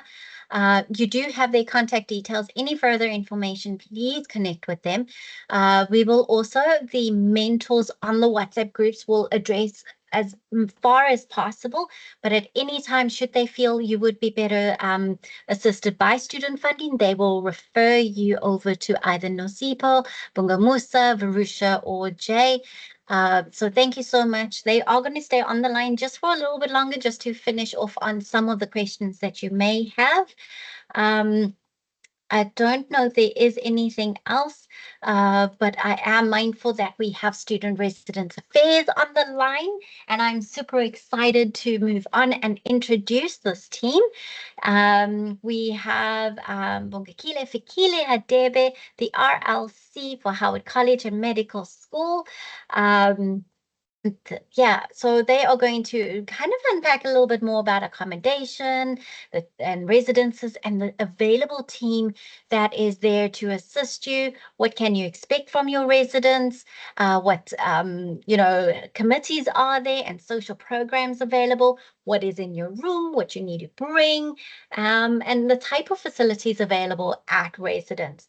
most importantly, what rules are there that must not be broken? I do think that you are really excited to get here and be independent away from friends and family, from home. And for many of you, this might be the first time you're coming, moving away from home, coming into a new environment. So I think it's really important for us just to share a little bit about what you can expect, what is present and available, and who is your your seniors, your support team at residence. So I'm going to hand it over to student accommodation. So over to you. Good afternoon, Suzanne. Good afternoon to other colleagues, and a very warm welcome to all the students who are on Thank you call. so much. I'm going to spotlight you. If you have a presentation, you may present your presentation. We also have a request that if you have a camera, you may share your camera. I do apologize. I forgot to switch on my camera when I introduced the team. So thank you so much, Mr. Ntombeni. Right. Thank you, Suzanne, and once again, good afternoon to other colleagues. If you may help me with the feedback there, I think someone may have opened. Thank you. Colleagues, my name is Nhlanhla Mthombeni. I'm the HOD for Student Residence Affairs for both Howard College and Medical School. It is our great pleasure to be with you here this afternoon, just to briefly explain as to what do we offer as a Department of Student Residence Affairs. With me, I have Ms. Bongagile Hadebe. She is our Residence Life Coordinator, primarily responsible for the well-being of students in the residences, and she will be your go-to person throughout the entire year. But I will unpack the entire team that we work with as a department, because we're quite a broad unit of student services. Our campus is responsible for two, which is Howard College and Medical School. For medical school, in terms of residence administration, the responsible personnel is Mrs. Riksha Omar, and I'm sure she will be addressing two residences for our first years, one of them being Louis Botha, and the other being Kayalisha residence. For Howard College, we have a number of residence administrators, but for all inquiries, we normally request that the students direct them to the help desk, Mrs. Nondumiso Funega. I will share the details of all the people that I'm mentioning just after my very short presentation.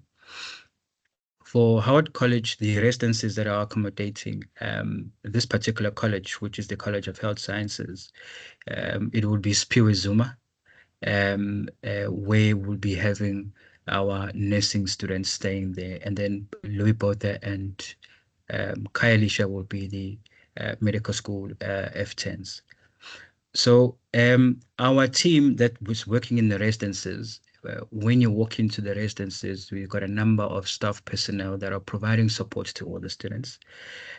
Firstly, the people that are responsible for the building, in the sense that there's anything related to maintenance, emergencies and the likes. We have people whom we refer to as asset and building officers. For medical school in Louis Botha, we do have Mr. Lazarus Peramo, responsible directly for Louis Botha. For Sipiwe Zuma, we do have Mr. Philip Naidu. He is responsible as the building supervisor of Sipiwe Zuma. For Kayalisha, the other residence that I did mention, that is a leased residence. It belongs to a private entity, and they also have a fully fledged team looking after our students in those residences. So what could you possibly expect in the residence in the form of staff personnel beyond the ones that I've just mentioned? Each and every residence will have a resident assistant. In many cases, we call them RAs. And those are your senior students who look after our students, who ensure that all the basic needs are attended to timelessly. The benefits of having these RAs is that they will be with you in the residences 24 hours, 7 days a week. So there will never be a time where our students will not have access to the RAs. And then the RAs are then supported by a committee which is normally elected by students, which is called the House Committee. And the House Committee is directly representing the students to provide support and help you to adjust to the new environment that you now find yourself in. Further than that, in terms of the security and access control of residences, we do expect all our registered students to use their student cards to gain access into the residence. There are security personnel 24/7 in all our residences that will be monitoring the access control. And if in the course of emergency, you may need a security assistance, they stand available to attend to any matter that a student may raise in that particular residence. What to bring in the residences as you're about to take occupation. What we offer in all the residences, we normally offer a bed, a student chair and desk. We offer fridges, we offer microwaves and stoves. What we expect the students to bring, of course, is their own groceries, their clothes, cutlery, and some crockery so that they can be able to prepare their food accordingly. We do also expect students, if they do have their own laptops, they are more than welcome to bring their own laptops. I did hear in the previous presentation that there's also another arrangement, but for those that would like to bring their own, yes, you are more than welcome to do so. We would like to humbly request all our students not to bring the appliances that I mentioned, because those are already available at our residences, and we do not need to have a situation where we have an overload of appliances on our residences. So there's no need for you to bring your own fridge. There's no need for you to bring your own microwave. Yes, you can bring your own kettle, and yes, you can bring your own toaster. Those small items just to make you extra comfortable in the residences. The other facilities or amenities that we provide in the residences or your TV rooms or your study areas. We do appreciate that students may want to study in groups, and sometimes your room may not necessarily be big enough to accommodate a number of 5 to 10 people. So as of last year, we started introducing study areas because we have seen a demand for students to who want to access tutorial classes, and which those are already offered by the office of Ms. Bongagile Hadebe. And so we have those particular facilities available. We have laundry equipment, your washers and your dryers, free of charge. You do not pay. Please make sure that you do not listen to somebody who may try to take chances and tell you that you need to pay for laundry. No. All our laundry facilities are free for all our students that are staying in residence. So you are more than welcome to use those facilities. Yeah, and then a TV room just for you to, relax and just probably unwind from the academic activities that you may have gone through for the day. So those are some of the facilities that we offer in the residences. And of course, the beauty of our residences is that they're very close by to the sporting facilities and the gyms around the campus so that our students can gain access to that. Perhaps if I may delve straight into what not to bring to the residence, which will form part of the rules that we have in the residences. It goes without saying that we do not appreciate students that bring alcohol. We don't have parties in residences. I know that some of us, because we'll be free from our parents, may assume that we may engage in such activities, but no, that is not the case. We do not have overnight sleeps. So there is a particular time in which your visitor would need to leave the residence. That's because of safety precautions that we have taken into account, considering the incidents that we have experienced before. And I did make mention that in the event that, of course, we have difficulties, we do have security on site and we do have security on campus, which is on a 24-hour call as a way of providing backup to all our students should there be a problem in any particular residence. One of the things that one can always encourage to students is that in the event that our students are attending classes or library in the evening, we do request that our students to make sure that they do not walk alone around the vicinity, just to make sure that at least you're walking in groups, or failing which the can alert the RMS so that they can be able to escort you to your residence. In particular, Louis Botha and Spiwa Zuma, they're just across the main campus. It's just one road between us, which is Princess Alice Road. And the security services does offer escort services so that you arrive safely in the residence. When it comes to Louis Botha and Khayelitsha specifically, those residences, they will have transport to medical school campus. There is a transport provision provided from Monday to Saturday for the particular residences to and back to campus. We are finalizing the schedule in terms of times, and that will be shared with your RAs and your house committee so that they can be able to engage you about the transport time so that you are all ready to attend classes accordingly. So I'd like to just make an appeal to the students that will be staying at Louis Botha and Khayelitsha just to be aware, and you can touch base with your RAs over the weekend just to confirm when the bus will come and pick you up and take you to campus. Of course, you remain open to adjusting the times, and I'm sure the RAs will walk you through the process so that if you guys as a collective in a particular residence agree on changing particular times, you do so so that it doesn't inconvenience any other students within that particular space. I think, Suzanne, I can just briefly highlight the programs, the social programs that we support our students, and then if I have left something else, Ms. Hadeba will come through. What to expect on our side, we will start off with the orientation, which will be a student services orientation, where we will be unpacking what we offer as a division and what we offer as a department in terms of residence affairs.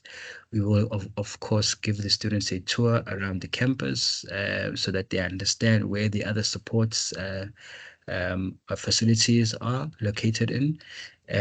We will be having programs to support the students' academic success, as we indicated that we have study areas. So we do have mentors, or rather tutors, that will be assisting students in particular modules where our students may be having difficulties to overcome, and that particular support again is free of charge. None of these services that we offer in our residences do we expect students to pay for. There are wellness activities like your going to play aerobics, and then of course they can form part of the athletics team for the university. So we've got a number of programs that we make available for our students, your debate series and other forums where students can meet and be able to share ideas and experiences as they go through their campus life. From where I'm sitting, I think that will be it from my side, Suzanne, and thank you very much for the opportunity. And if Ms. Hadeba wants to add something, she may do so. Thank you. Thank you so much. Fikile? Let's see.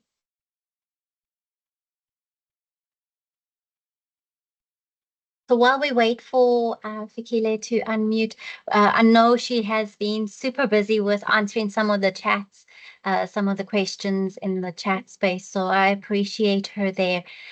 We've had quite a couple of questions about the things we can bring. And I do think that it's also so important to know that you have your risk management services, which is the campus security at your residences. So at any time, should you need any assistance, they are available if your residence assistant is not present. Let's see if there's anything specific in the questions. Yes, I saw someone unmute. Hi.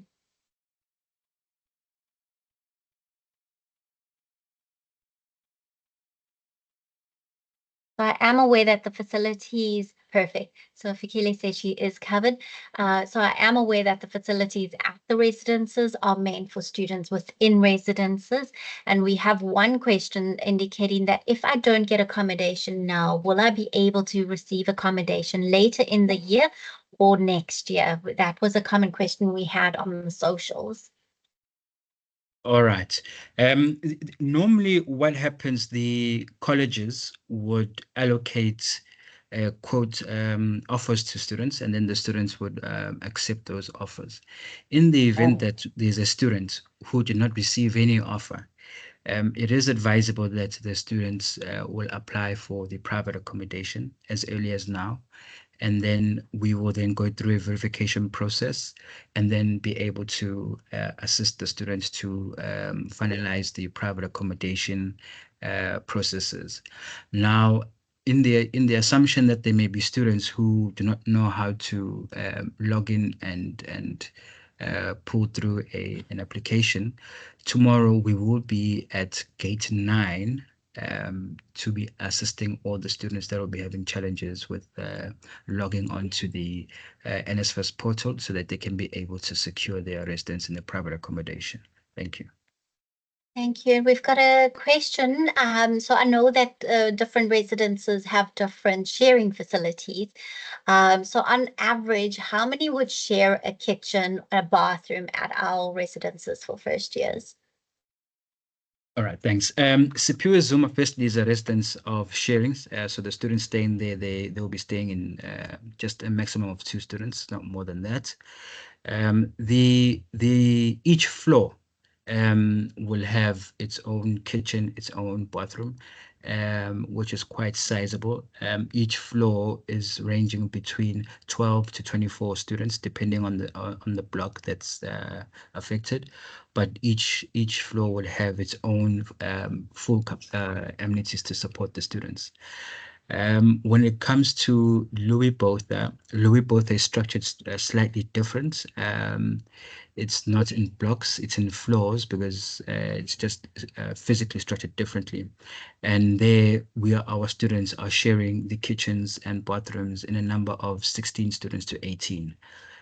So that is the allocation for those particular residences.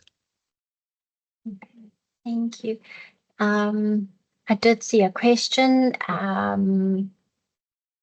But the latest, when should our students take occupancy of their rooms? We do require our students to please take occupation by no later than the first week in which we start the academic activities. This is just to allow us to double check whether we've indeed exhausted all spaces and that whether we can still offer to other students. So we encourage our students to take up spaces, go and sign in the residences as soon as possible so that we can make sure that you are sorted out. Thank you. Thank you. And one last question. May I bring an air fryer?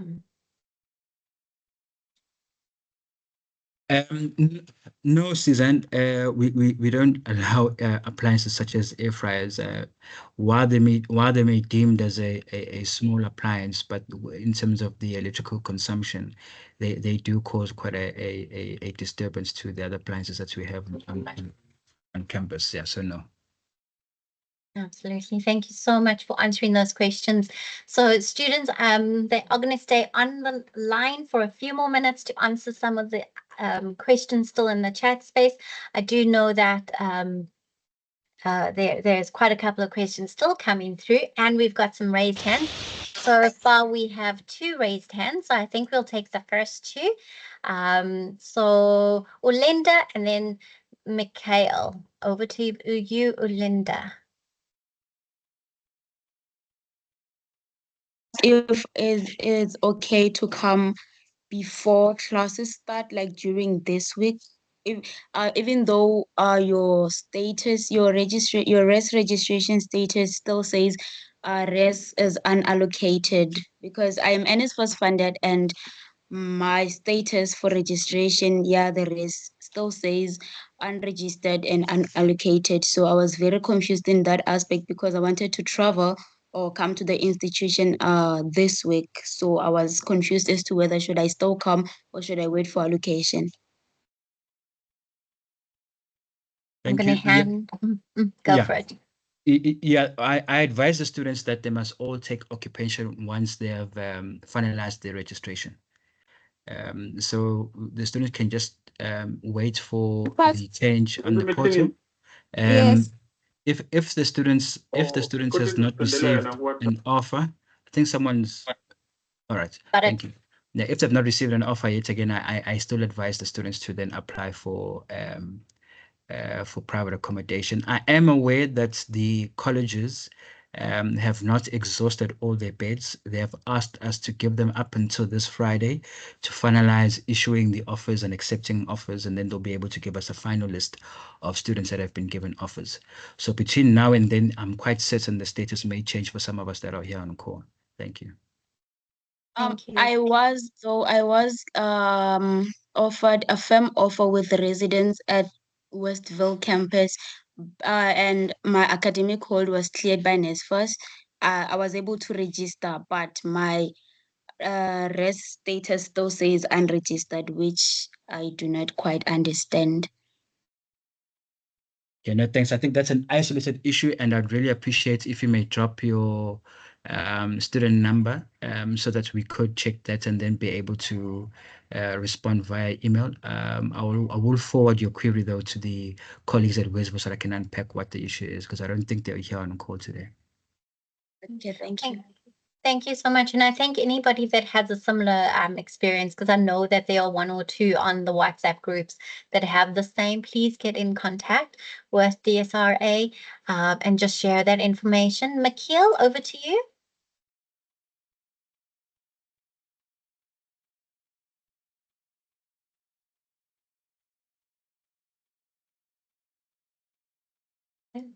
Hi. So it doesn't seem like we can hear you. You've unmuted. You may ask your question.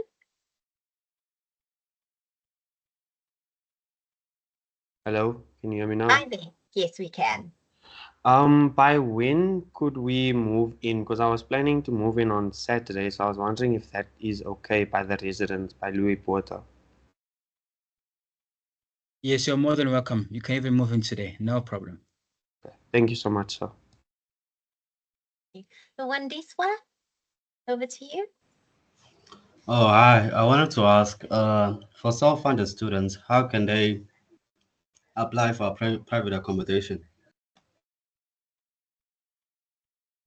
Yeah, all students that will not be in the university managed residence, regardless of how they are funded, will follow the same process. They will log on to my NSFAS portal and then choose the residence of their choice, and of course indicate the funding model, and then we will be in a position then to verify that student, and then the contracting phase will then kick in there afterwards. So you need to start by launching an application on the portal, and then it will follow the prompt steps. Okay, thank you very much. Thank you so much. So I don't see any more raised hands, but I do see a couple of questions still going on. So I just want to quickly have a look and see if there's any unique questions that I may have missed. Yes, I see we got Tandaba. So sorry, I can't see your full name on my screen. You may unmute. Let's see what question you have for us. Final question. Oh, second last question. Penultimate question there. It's not a question, ma'am, but then I wanted Sir to repeat what he has just said right now about the self-funded students. Or you want me to repeat my response? It seems like that, yes. All right. My encouragement to students is that if they may please go on the My NSFAS portal and then launch the application there. And then from there onwards, the university will then start the process of verifying you before you can start the contracting phase. But there will be communication being sent through to you in terms of advising the steps in which you are in terms of the application of private accommodation. But it starts by you applying on the system by NSFAS. Thank you.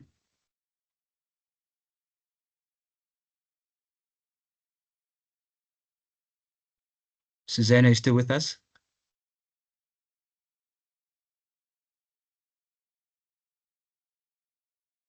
Sorry, sir. So I was wondering. Yeah.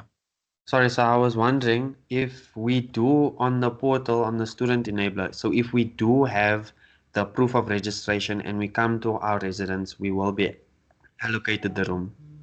Yeah. On the portal, on your proof of residence, it will even tell you the room number that you are allocated to. Okay. Thank you so much, sir. Sure, you're welcome. Thanks. So I think Susan is having some connectivity issue. We have Given who has a question, and I think that's our last question. Hey, hello. Can you hear me? Yes, we can, sir. Yes, I just have one question. Miss Bongile answered my question for rest allocation and said that rest allocations will be done in 2 weeks. But I seem to be confused because classes starts by Monday next week. So what happens to us if we have not been allocated rests whilst classes starts? What we relying on more than anything for, in particular for the F10s, is the information that's coming from your colleges. So by commitment from the college is that all of the F10s offers and disbursement of residences will be done by this week. In the event that some of you may not have had residence by then, you are more than welcome, of course, probably by Friday to come through so that we can finalize your placement of residence. Okay, thank you, sir. Thank you.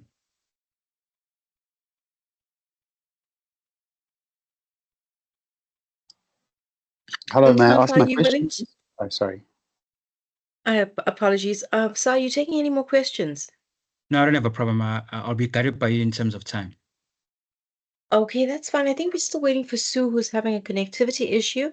Yeah. Sorry, I'm not sure which speaker was speaking before I interrupted. I apologize. You are welcome to. Sorry, Yeah. thank you very much. Just now you mentioned that with having difficulty getting onto the portal for private accommodation, that we should come through to gate 9 tomorrow. Yes. What time is that from, please? They indicated to be here at 10 o'clock in the morning.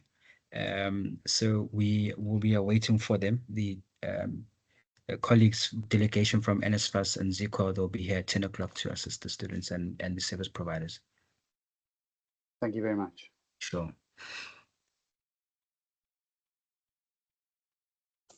Hello, sir. Afternoon, ma'am. I would like to ask if there's a way to improvise for missing the in-person school orientation. Please repeat that question. If there is a way to improvise for missing the in-school orientation. I could barely hear Okay, you. so I will definitely answer that question. I Okay. do hope I am audible. Yes, you are. So the school orientations, we will definitely, yes, we'll speak a little bit of that in a moment, but we will definitely connect with your ADO and you can alert them as well that you won't be able to attend the in-person school orientations. So we'll definitely talk a little bit more on that. So any other final residence questions? Okay, thank you. Sure. Hello, can you hear me? Hi. Hello, how are you? Good in your self-title. You're a little soft, so you may ask your question. Let's hear it. Okay, sorry, I'm having network problems. So I'm planning on coming to rest on Wednesday, and I hear that you have to first make a student card. So I'm from another province, and it's quite a distance. So I was wondering if it's okay to first go to rest to put my stuff there, and then go to make a student card later. I am assuming that you will, if you are arriving on Wednesday, my assumption is that you will arrive during the working hours. Or is your question in line to the fact that you may arrive quite later than that, meaning that you would need to check into the residence and possibly on Thursday morning go and complete your student card? Am I capturing your question accordingly? I'm actually I'm leaving tomorrow, so I'll be there by Wednesday morning, very early in the morning. I'll be there. So I'll first need a place to put my stuff before making student cards and doing the necessities. So I wanted to ask if it's okay to go to the rest first and then go to make my student card. My advice is that you would need to start with the student card so that you can gain access into the residence. Because to get into the residence, you need a student card. So, Mr. Mtombe, is it okay if they arrive with their proof of registration? Would that also suffice, especially after hours? Yeah, if such a situation happens, then yes, it's quite understandable. So let me make an example. If he comes on Wednesday evening and he's got his proof of residence on him, that will be enough. That will be sufficient for the student to get into the residence, and then tomorrow morning you would have to go and finish up the process of student cards.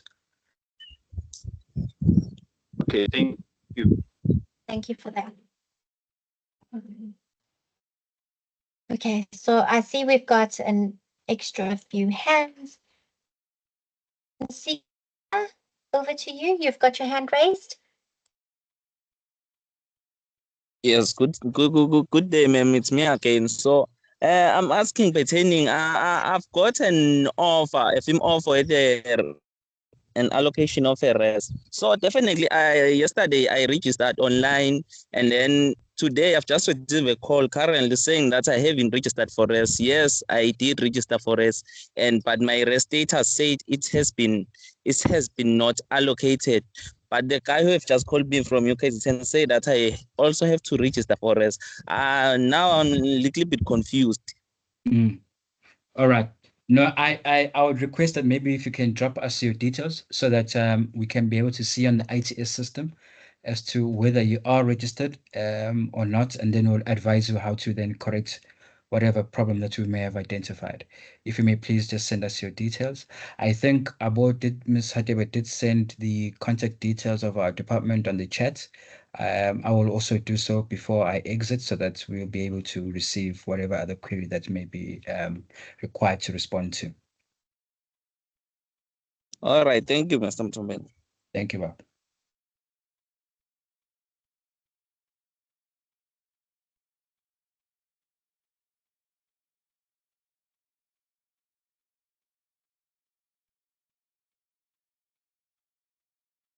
I see Mikhail. I don't know if Mikhail Lewis. Yes, sir. Sorry once again. Hello. Yes. Yes. Hello. So with regarding with that, because I'm coming on this, if we coming on the Saturday, the RMS building is closed as we were told they close on the weekends and is only open during the weekdays. So to be able to get our student cards, we would only be able, or for myself, I'd only be able to get that most likely on Monday or Tuesday. So is it fine if I just enter the residence with my registration, my residence registration, and my student registration? That is fine, sir. Okay, thank you so much.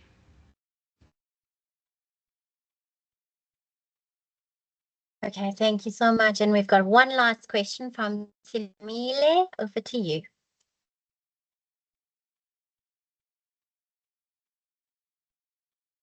Silmile, you may unmute. And then any other questions you may post on the chat space, so we'll wait for her to unmute. And then we're going to do a little bit of a digital break. I'm going to do a little energizer. I am imagining that you guys are feeling the fatigue. Over to you, Sinamile. Hi. Hi. Ask your question. So I have applied for a private accommodation because I didn't get an offer. So they haven't been responding me. So is it okay if I come on Friday and not to join an in-person orientation? Is it okay? Yes, we are currently doing verifications of private accommodation, and I'm quite certain that by the time you come on Friday, you will have been assisted in terms of finalizing your residence. Just keep on checking on your portal. I'm just not too sure how many applications you made, because some students, they make more than one applications, which that on its own delays the verification process, because it means that each landlord would have to accept or reject you. So the NSFAS system is not as efficient as ours, whereby we will just simply allocate you to that residence, and there'll be just a one singular approval process, which makes it a lot more easier. But I don't have a problem that should you wish to come through on Friday, you may very well do so, not a problem. Okay, thank you.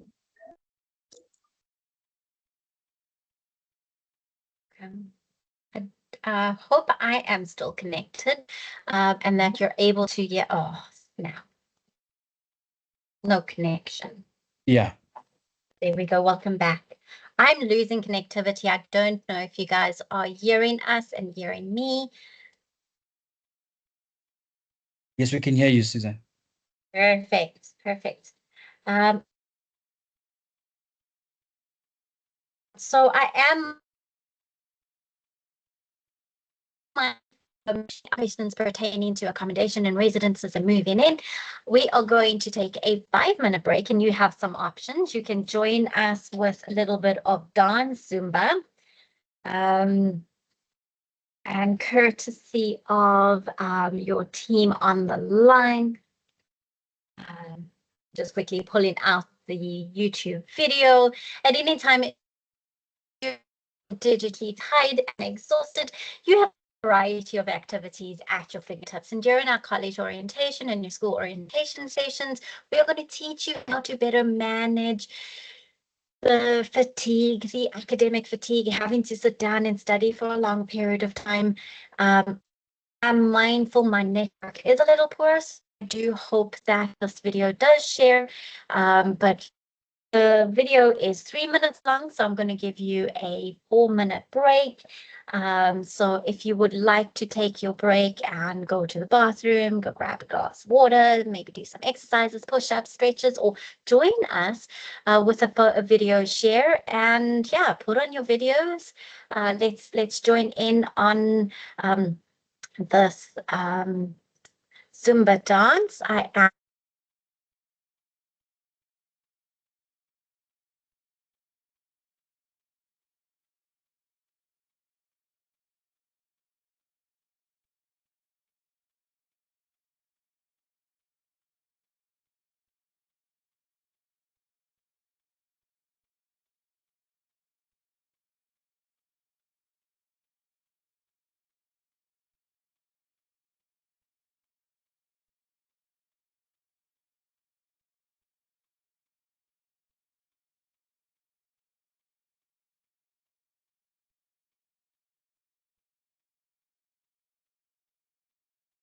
I think we might have just lost Suzanne, but let's just give her a better time to just be able to get back on so she can share her video. All right.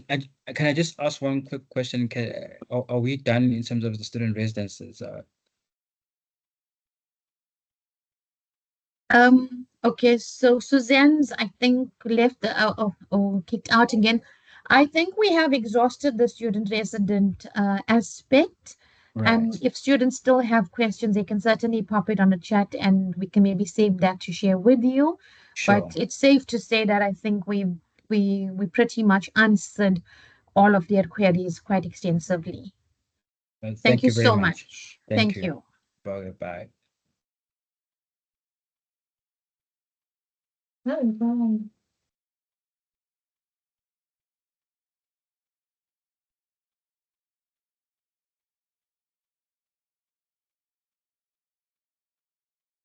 So students, don't leave the session, but perhaps if you want to take a quick break starting now, maybe you can do that. It'll give Suzanne some time to come back on. Okay, so thank you so much for that, Willie. I've managed to connect with mobile data. So I don't know if we can maybe just take a basic digital break, unless if the team would be able to do something for the digital break. I don't know. Sorry, I didn't hear what you were saying.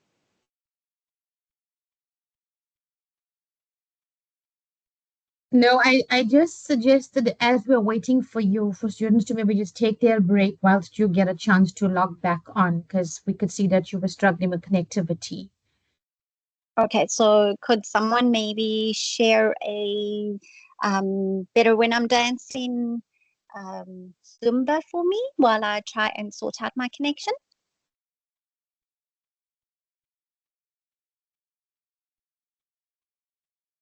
Sorry, Sue, could you repeat that, please? You broke up a little. No worries, I'm on mobile data. It is very poor here. Well, So Suzanne wants us to share the video on the Zumba, but I don't have my share prepared at the moment, so it's going to take me some time to look for that. Okay, then we'll just do a basic generic standard 4 minutes for a digital break. So I shall see everybody. Please do not leave. I will see you shortly.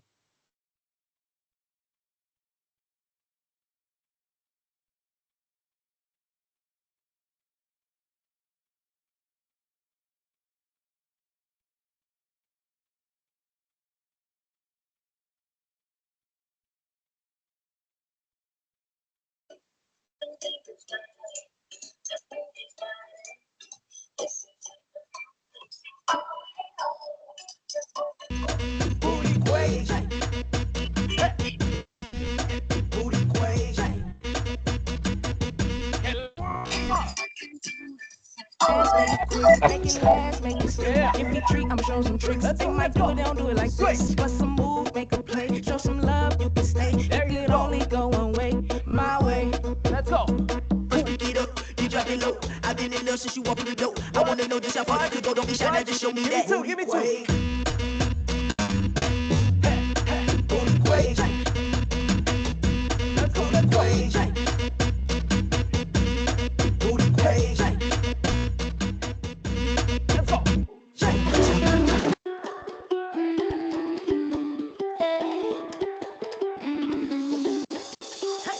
Don't think about it, just move your body. Listen, just move those legs. Go ahead, get crazy. Anyone can do it. Sing, show the world you got that fire. Feel the rhythm getting louder. Show the world what you can do. Prove to them you got the moves. I don't know about you, but I feel better when I'm dancing. Yeah. Better when I'm dancing. Yeah. We can do this together. I bet you feel better when you're dancing. Yeah.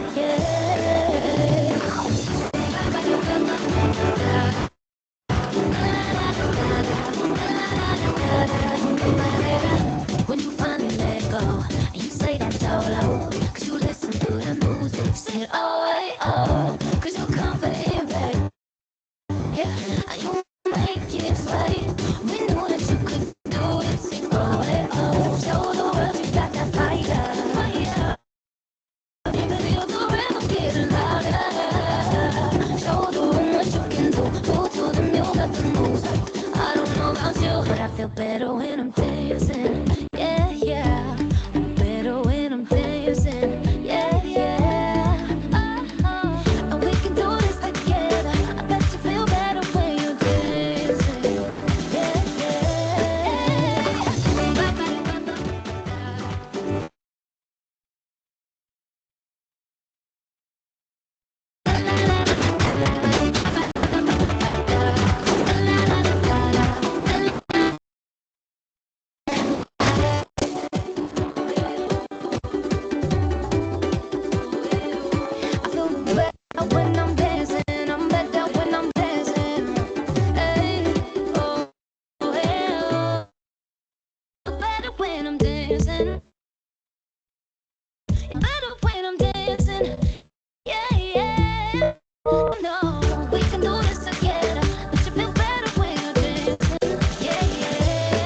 better when I'm dancing.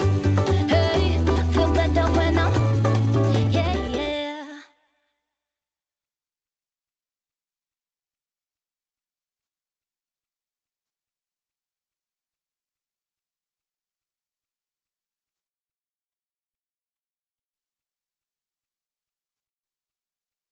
Muted. So there we go. Thank you so much, everybody, for joining in on the session. I do hope you had a chance to either sing along or dance, whatever your strengths are. I did both, hence why I muted. You can't dance and not sing out loud. Yeah, so we're just going to proceed with the rest of the program. I do sincerely apologize for my connectivity challenges. I am going to switch off my camera just for a little while I introduce the next set of speakers. Just to let you guys know, during the onboarding week and throughout the year, we have WhatsApp groups. Your first year experience mentors, your peer wellness mentors, and your student counselors would be sharing throughout the year a range of activities and workshops to you on your work on these WhatsApp groups. We also use these WhatsApp groups to kind of help and support you during this period of orientation and to kind of equip you with the necessary information to guide you and support confident around what you need to be doing and what you need to prepare for. So I am now going to be this is our final set of sessions. These sessions are going to be nice and brief. We are going to just very briefly share with you who is the support staff and the get to know your mentors very briefly. In the school orientations, they will have a full-on program to assist you and post the school orientation, even timetabled sessions, both the support staff and the mentors to kind of assist you and guide you. So I am going to hand over to Bonakile Langa. She is the first year experience coordinator, and she's going to just share a little bit more on what is the FYE program. She's going to unpack the digitized program and the mentoring program.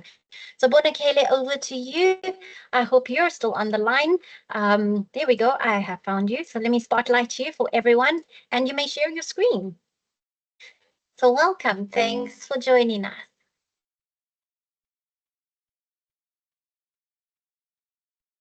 We're just going to give her a quick moment. There we go. Hi, Bonakele. Hi.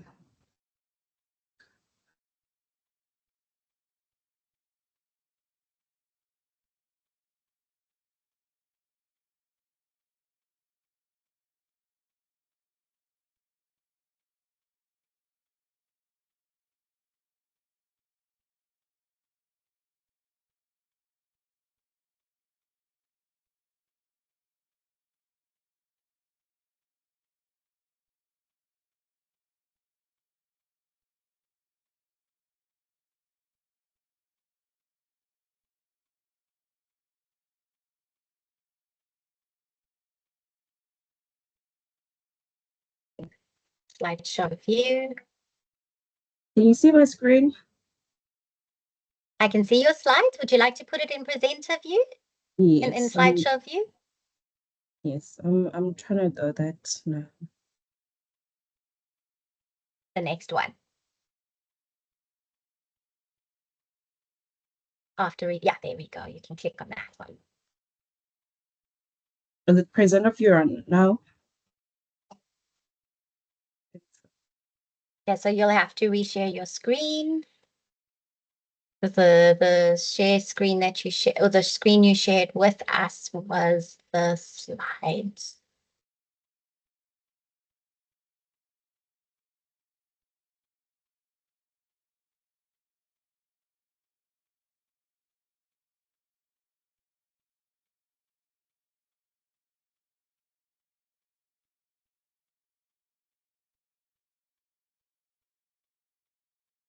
On Nikita, can I maybe you want to send them to me and I can project it for you and you can speak to the slides. Is that okay?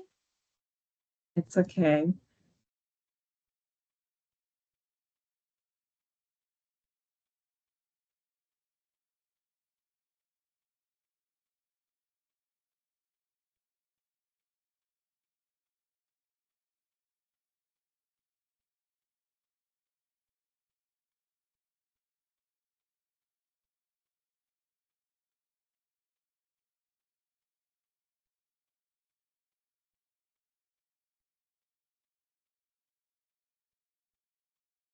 way the slide show. Maybe share with us a little bit on the chat space, one word that represents how you're feeling now that we've and accommodation. And we did a little bit of a digital break. Share with us how you're feeling. One word or two words that just describes what you're feeling. Okay, I think now I'm sharing my screen. So you're sharing your slides. Yes, sorted. I'm sorry. There we go. Well done. Awesome. Okay. Over to you. My camera is off. Greetings, everyone. My name is Bonaile Langa. I'm the FYE coordinator for the College of Health Science. And we have our FYE administrator, which is Mbali Ngati. We have 24 FYE mentors in our college. We have one mentor for discipline of occupational therapy, that is Minenhle Mbambani. Speech language therapy is Mohammed Sigwili. And for the dental, sorry, I don't know what's happening. No worries, the bandwidth is a little poor. It's okay. We have for dental therapy, we have Minenhle. And then we have for Sianda in optometry. In nursing, we have two, that is Zinhle and Spamandla. And then we have Nogubonga and Tobani. We have for audiology, we have Tia Pillay. And for sports science, we have Ayanda Hlongwane and Nokolo Hlongwane. Physiology, you have three mentors, Nompilo, Ginani, and Bridget. And then in anatomy, we have Letoguhle and Kelebohile. And then lastly, in medicine, we have 7 mentors. There is Nigiwe, Siabonga, Tlaganipho, Thabiso, Bongiwe, Nowanda, and Nofundo. There is our academic, there is our FYE staff for the College of Health Sciences, 24 mentors, and me as the FYE coordinator, Bali as the FYE administrator. The mentors will be assigned to the related F10s that will help you throughout your F10, your FYE program journey. So I know most of you don't know what is an FYE program. So the FYE program is the first year experience program that is designed to support the first year students as they transition into university. So the completion of this program is compulsory because you can't as per BR10 rule. If you haven't completed this program, you won't be able to graduate. So what are the benefits of this program? The benefits of this program is academic success and resources, student well-being and mental health, social integration and engagement, diversity, inclusion and respect, financial planning and support, safety and security, career development and networking. So this course is breakdown into 2. And first semester you do units 1 and 2, and then in second semester you do unit 3 and 4. Below are my email address and Bali's address, and also our office details. So this program is a digitized program. So I'm going to be showing you how to access this program. These are the 4 browsers you can use to access the program, which is Google, Firefox, Microsoft Edge, and Safari. How to access the site, it's fye.ukzn.ac.za.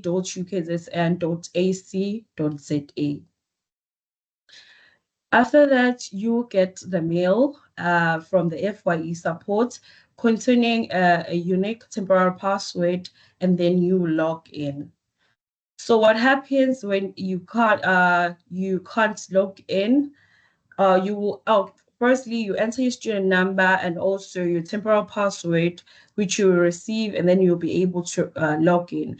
So what happens if you forget your password? You click the lost password, you enter your username or your email address and click search. Then you return to the login page and then reset your password. Then you'll be able to access the program. Then you see the years of the FYE, and then you select 2025 FYE Unit 1. So Unit 1 will be available on the 5th of Feb for completion, and then its deadline is on the 14th of March, but we can expect the deadline to be extended if the registration processes are extended.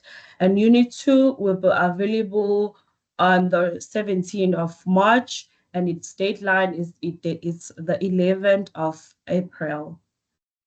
Expect the deadline date to change if the registration processes extends. So I think that is all you must know regarding the FYE program. If you have more questions, you can ask, but more information you get it via WhatsApp and emails. On Tuesday, we'll release the list for the F-teens, the allocation of the FYEM to F-teens. So during the school-based orientation, you get to meet with your mentors. Thank you.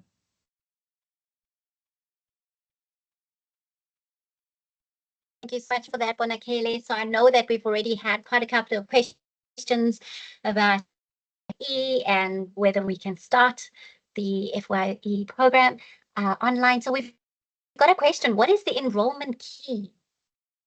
So for the F-teens, there's no enrollment key. You just enter your details and then you log in. If you can't log in, you email your mentor and then they will put you through. It's only the mentors that use the enrollment key.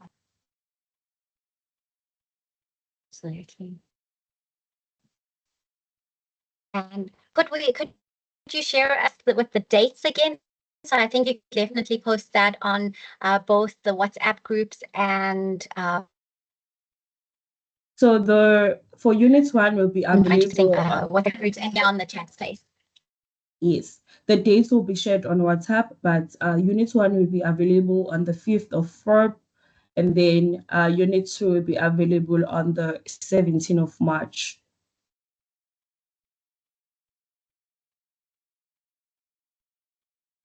I will also share the mentees guide, how to access the program on the mails and also on WhatsApp. But you just say fye.ukzn.ac.za.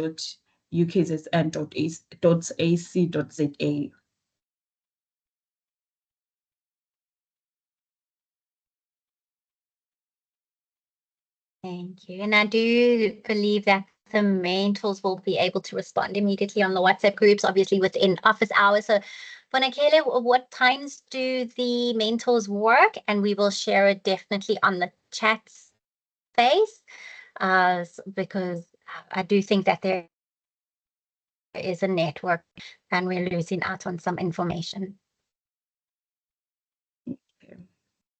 Oh, we have the link for the program on the sheets. So those who want to the link.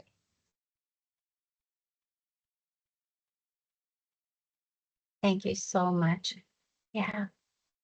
So I think, guys, if you do need any assistance, please head on over to the WhatsApp groups. We will assist you there. We'll into you the FYE. Is it examinable, Bonakele? No, the FYE program, for you will do the units and then you get your certificates.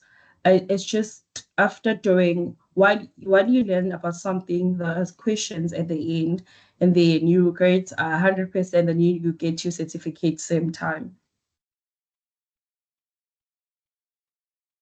So the you completion will provide you. Yes.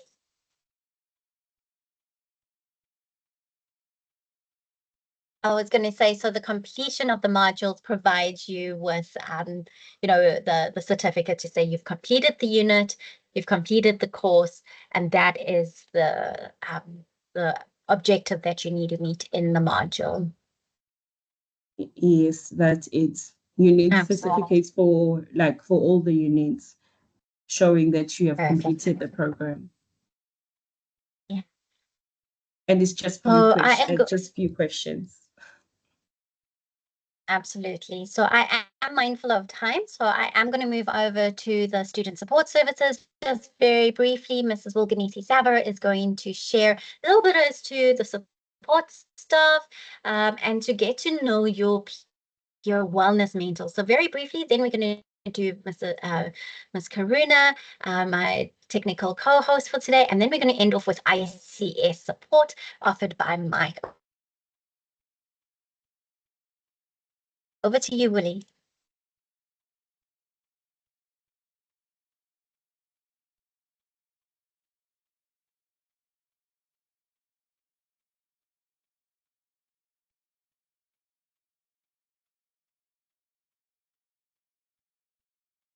Thank you. Great stuff. So we can see your notes on this view. So if you do a screen share, then you can just select your view.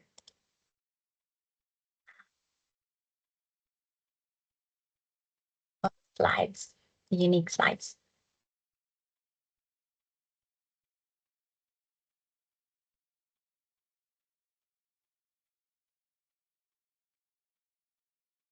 Willie, you muted? Okay, sorry about that. I'm just trying to get Are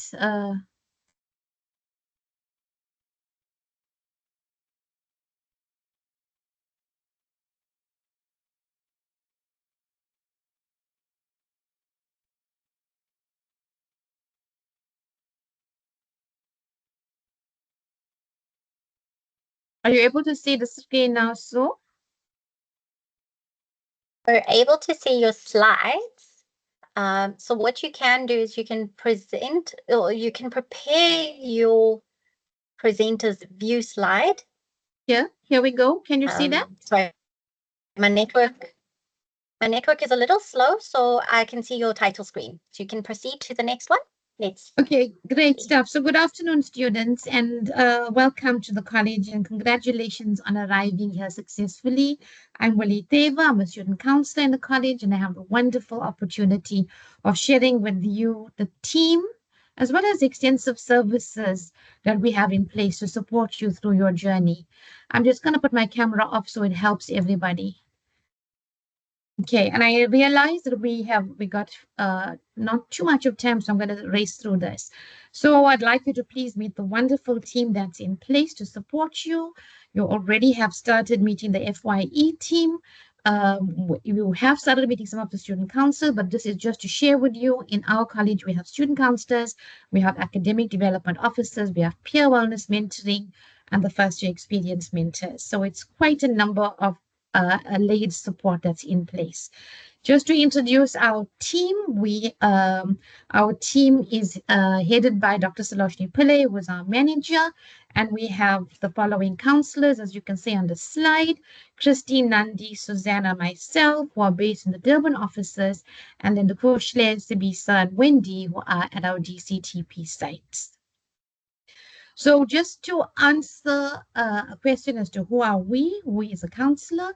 A counselor is a trained and registered professional. Either in our team, we have psychologists and clinical social workers, and we offer students the support interventions, either individually or in groups, across a variety of aspects, from skills to personal to academic interventions. We help our students to identify within themselves what support services they would need to develop holistically into professional health practitioners. And we encourage our students to be responsible for their own learning and wellness whilst remaining in control of their journey at university. Basically, you're going to ask, what do we do and how do we do this? So together with you, we explore what is the best therapeutic options to offer you on this journey. And individually, we would meet with you and we will look at exactly what is the challenges you are bringing, that you are experiencing. And we thereafter will have an individualized plan in place to assist each of you, whether it's on a personal basis, academic, skills, etc. Unfortunately, I don't have pictures like my colleague because we have many peer mentors in place. So I'm just going to quickly share with you. I don't know what causes that, but like that. Sorry, I've sorted that out for you, Wooly. You can continue. So sorry. Okay, so I was tasked with introducing you to the student support team as well as our peer mentors. And in terms of our 2025 program, Christine, Nandi, and myself are the student counselors at each site that we're working with the peer wellness mentors who will be working directly with you.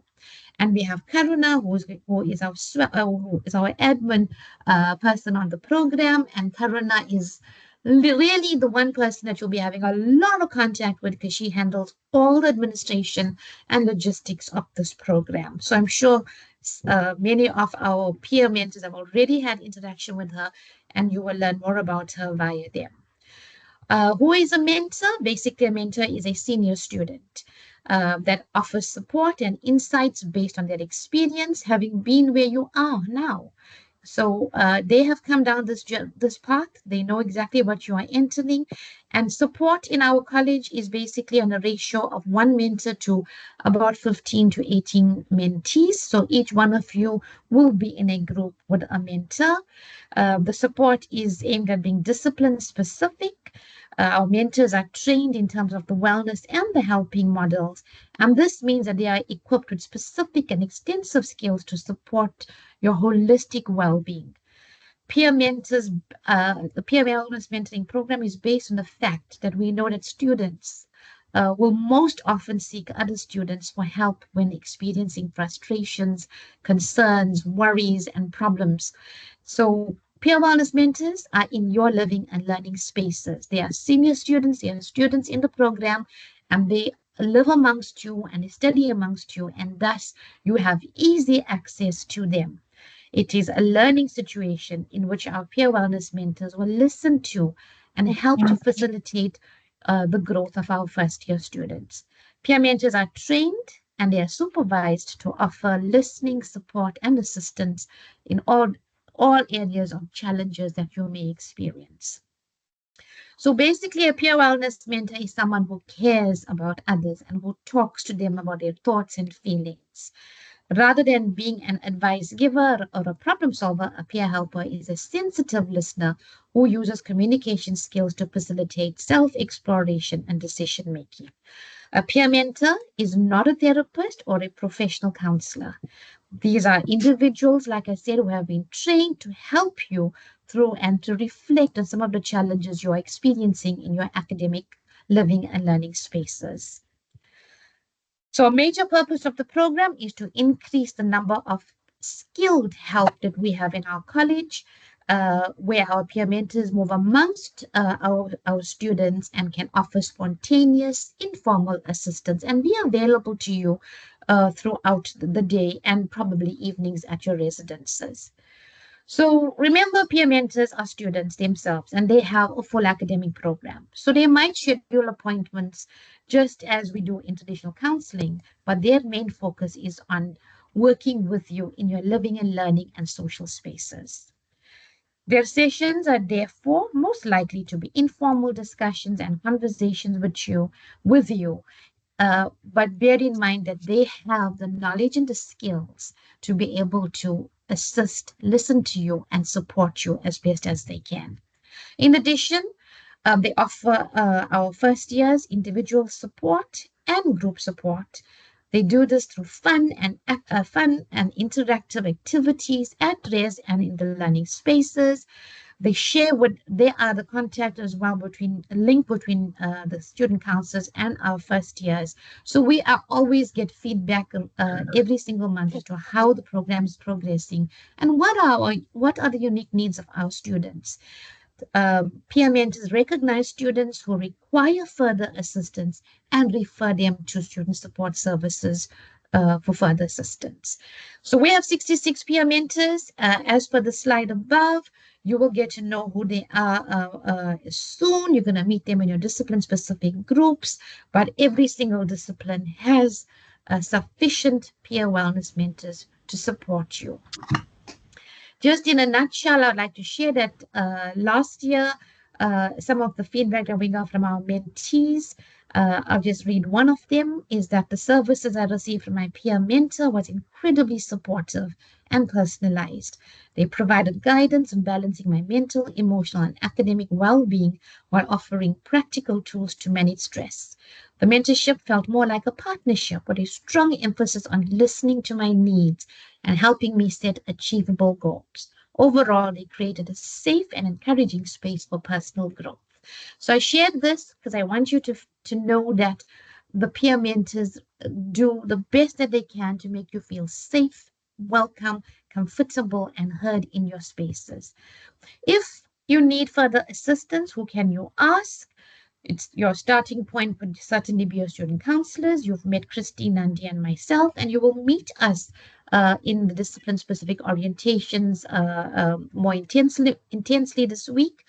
You also have Karuna, who's available to assist you if there's any kinds of challenges.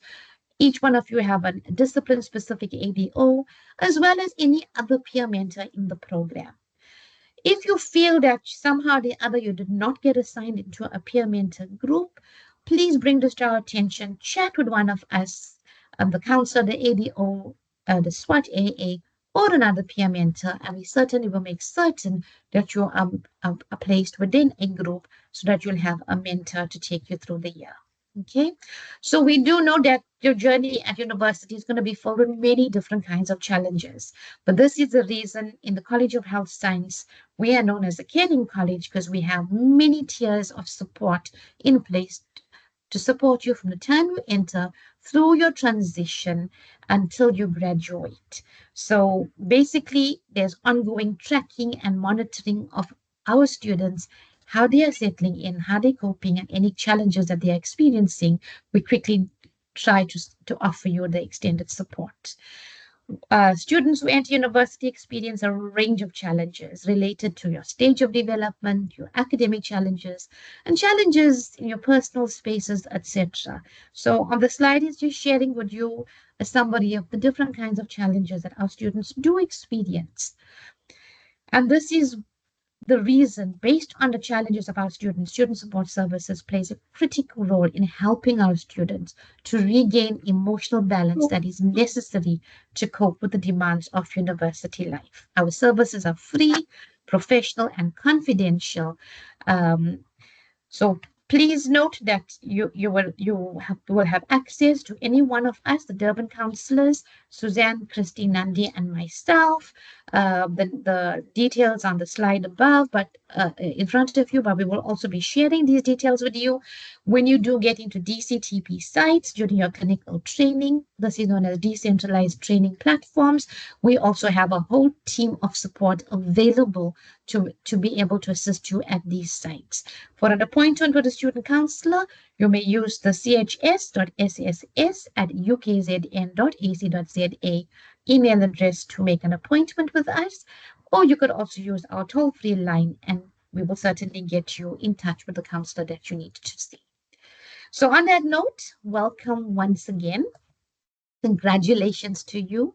We certainly believe that you got this, and we wish you everything of the best for 2025. Thank you. I hope I managed to share in a nutshell, and I'm not sure if there's any questions. Thank you so much, Willie. Colleagues, students, I do know that we have provided quite a nice overview. Willie, thank you so much for those slides. You definitely unpacked so beautifully our services and what our mentors are offering our first years.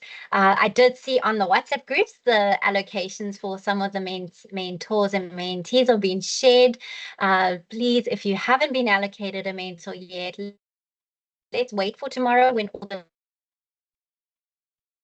letter groups, I can imagine that there's going to be many lists for whether it's a FYE mentor, peer wellness mentor, or an academic mentor.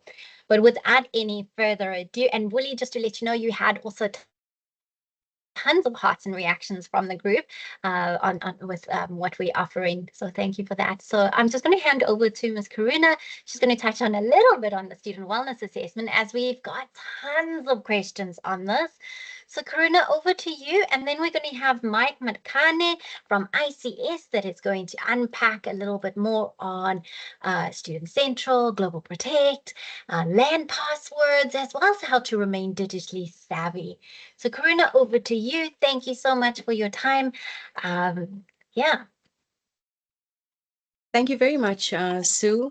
Can you see my screen firstly? Yes, perfect. Awesome. Let me just say hello. Hello. Hello and welcome, students. That's my screen view for just a little. I'm going to take literally 1 minute of your time because I can hear your hunger. So I'm Karuna, and welcome to the college, and welcome to a brand new year for you academically. I just want to introduce you to something that's been a buzz. You've been hearing a lot about the word SWOT, and you're probably wondering, and you've already received emails. Lots of students have received emails inviting them to take a SWOT assessment.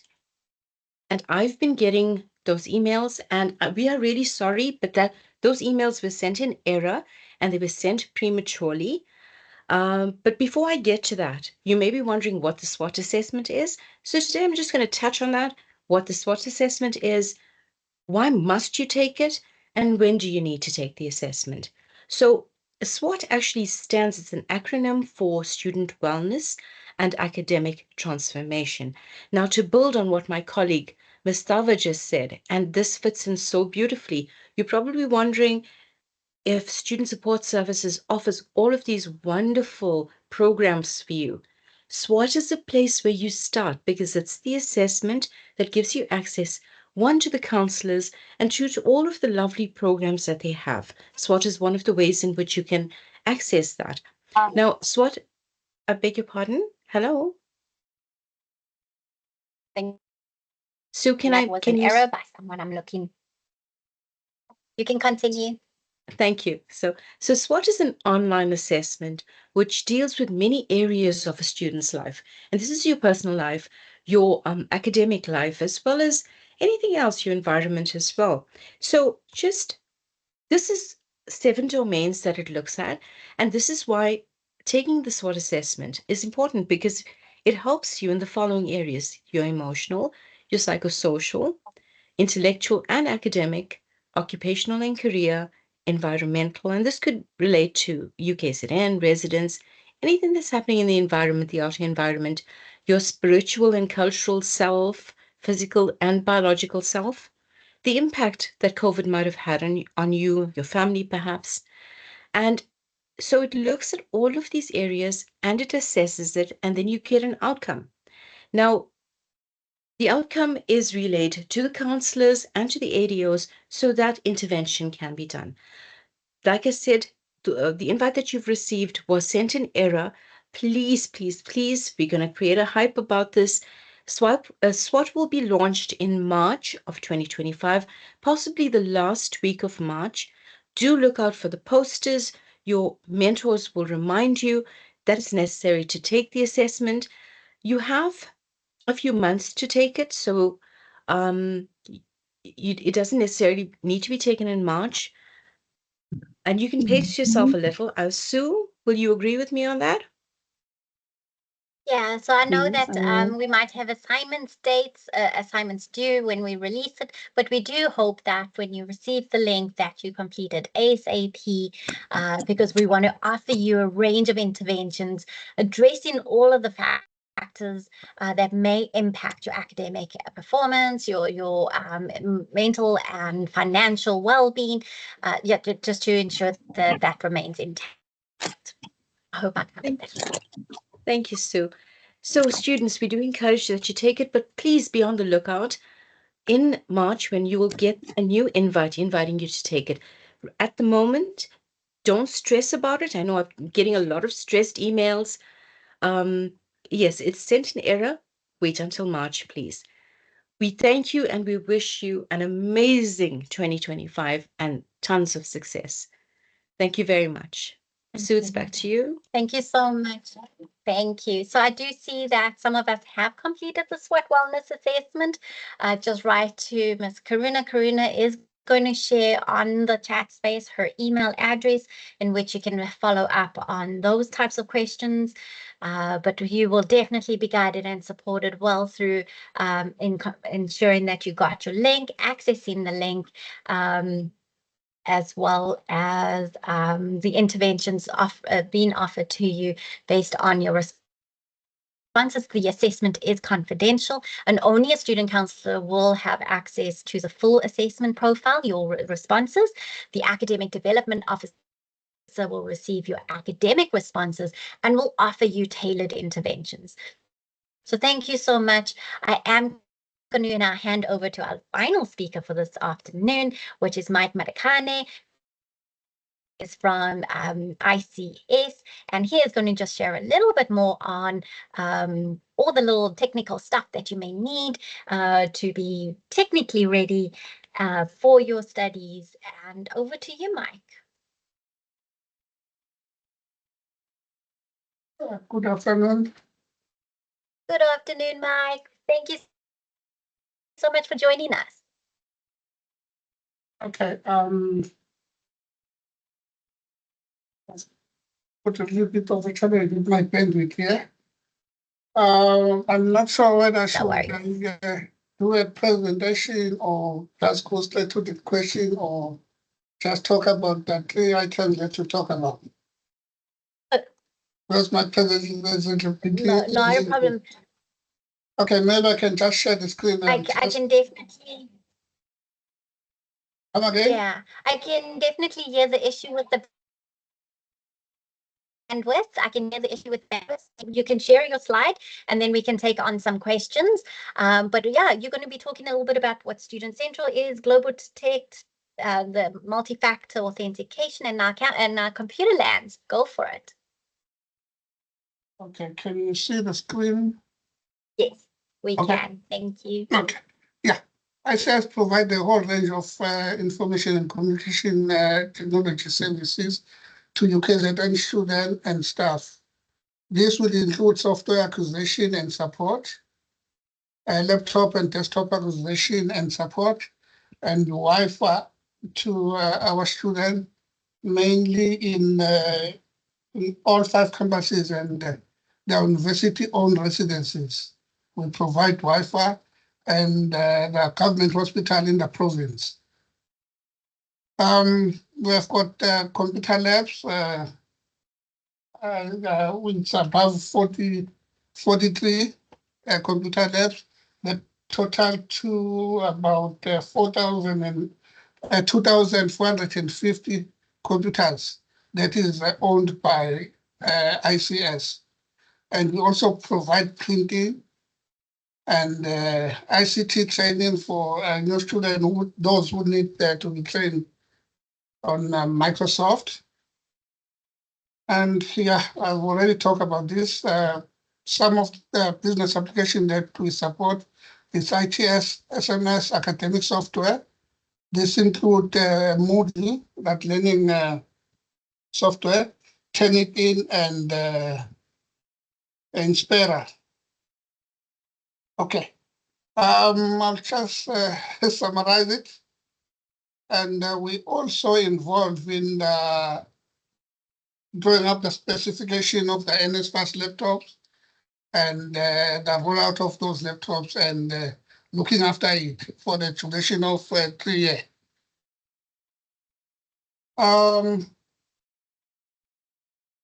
Okay, I think I've already talked about this thing. Then I will also talk about the VPN, that is our Global Protect. The Global Protect, it actually provides an extra layer of security to our physical network. So it means if you connected via to our Wi-Fi, you need to have a VPN client installed on your device. So it only provides that extra layer. But what it actually does, you need to connect to the access point first before you run the Global Protect. And of late, we also activated that multi-factor authentication named as MFA to emails when you log into a new device or you log on using a web browser. It will send a PIN to your mobile device, like your phone, or it will also send an SMS to confirm that indeed you are a rightful owner of that account. And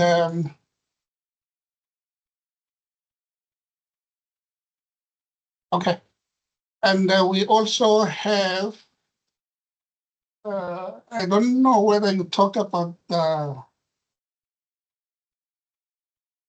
emails.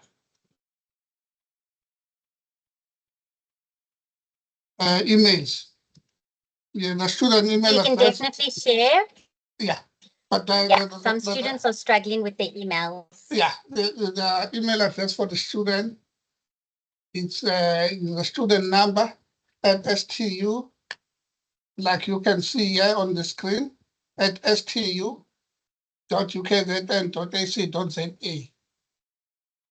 And the default password, if you knew, and your password, after you registered, and your email or your account get created automatically. So you can come to this page and you type a password.ukzn.ac.za, and it will come to this page. Here you have to put your student number at stu.ukzn.ac.za. Your default password is your student, it's stu at your date of birth in this format, day, month, year. If you were born in 2006, if you're born in 2 July 2006, you cannot put your password as stu at 6 July 2006. You need to put a complete year. And once you put that password, then it will allow you to create a new password. And the new password must follow these rules. It must not contain your name or your surname. It must be alphanumeric. And remember, password is case sensitive. And I must warn students, you must never give your credentials to a dead person. Your credential only belongs to you. And when we go to Student iEnabler, you can go to Student iEnabler in two methods. That is, you can go via Student Central, whereby it will ask you for students. Unfortunately, I don't have a student account. I was going to demonstrate it to you.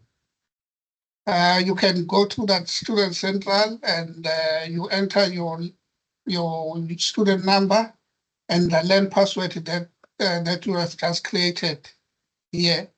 Then if you click the link inside that Student Central, it will take you directly into iEnabler, whereby you can change your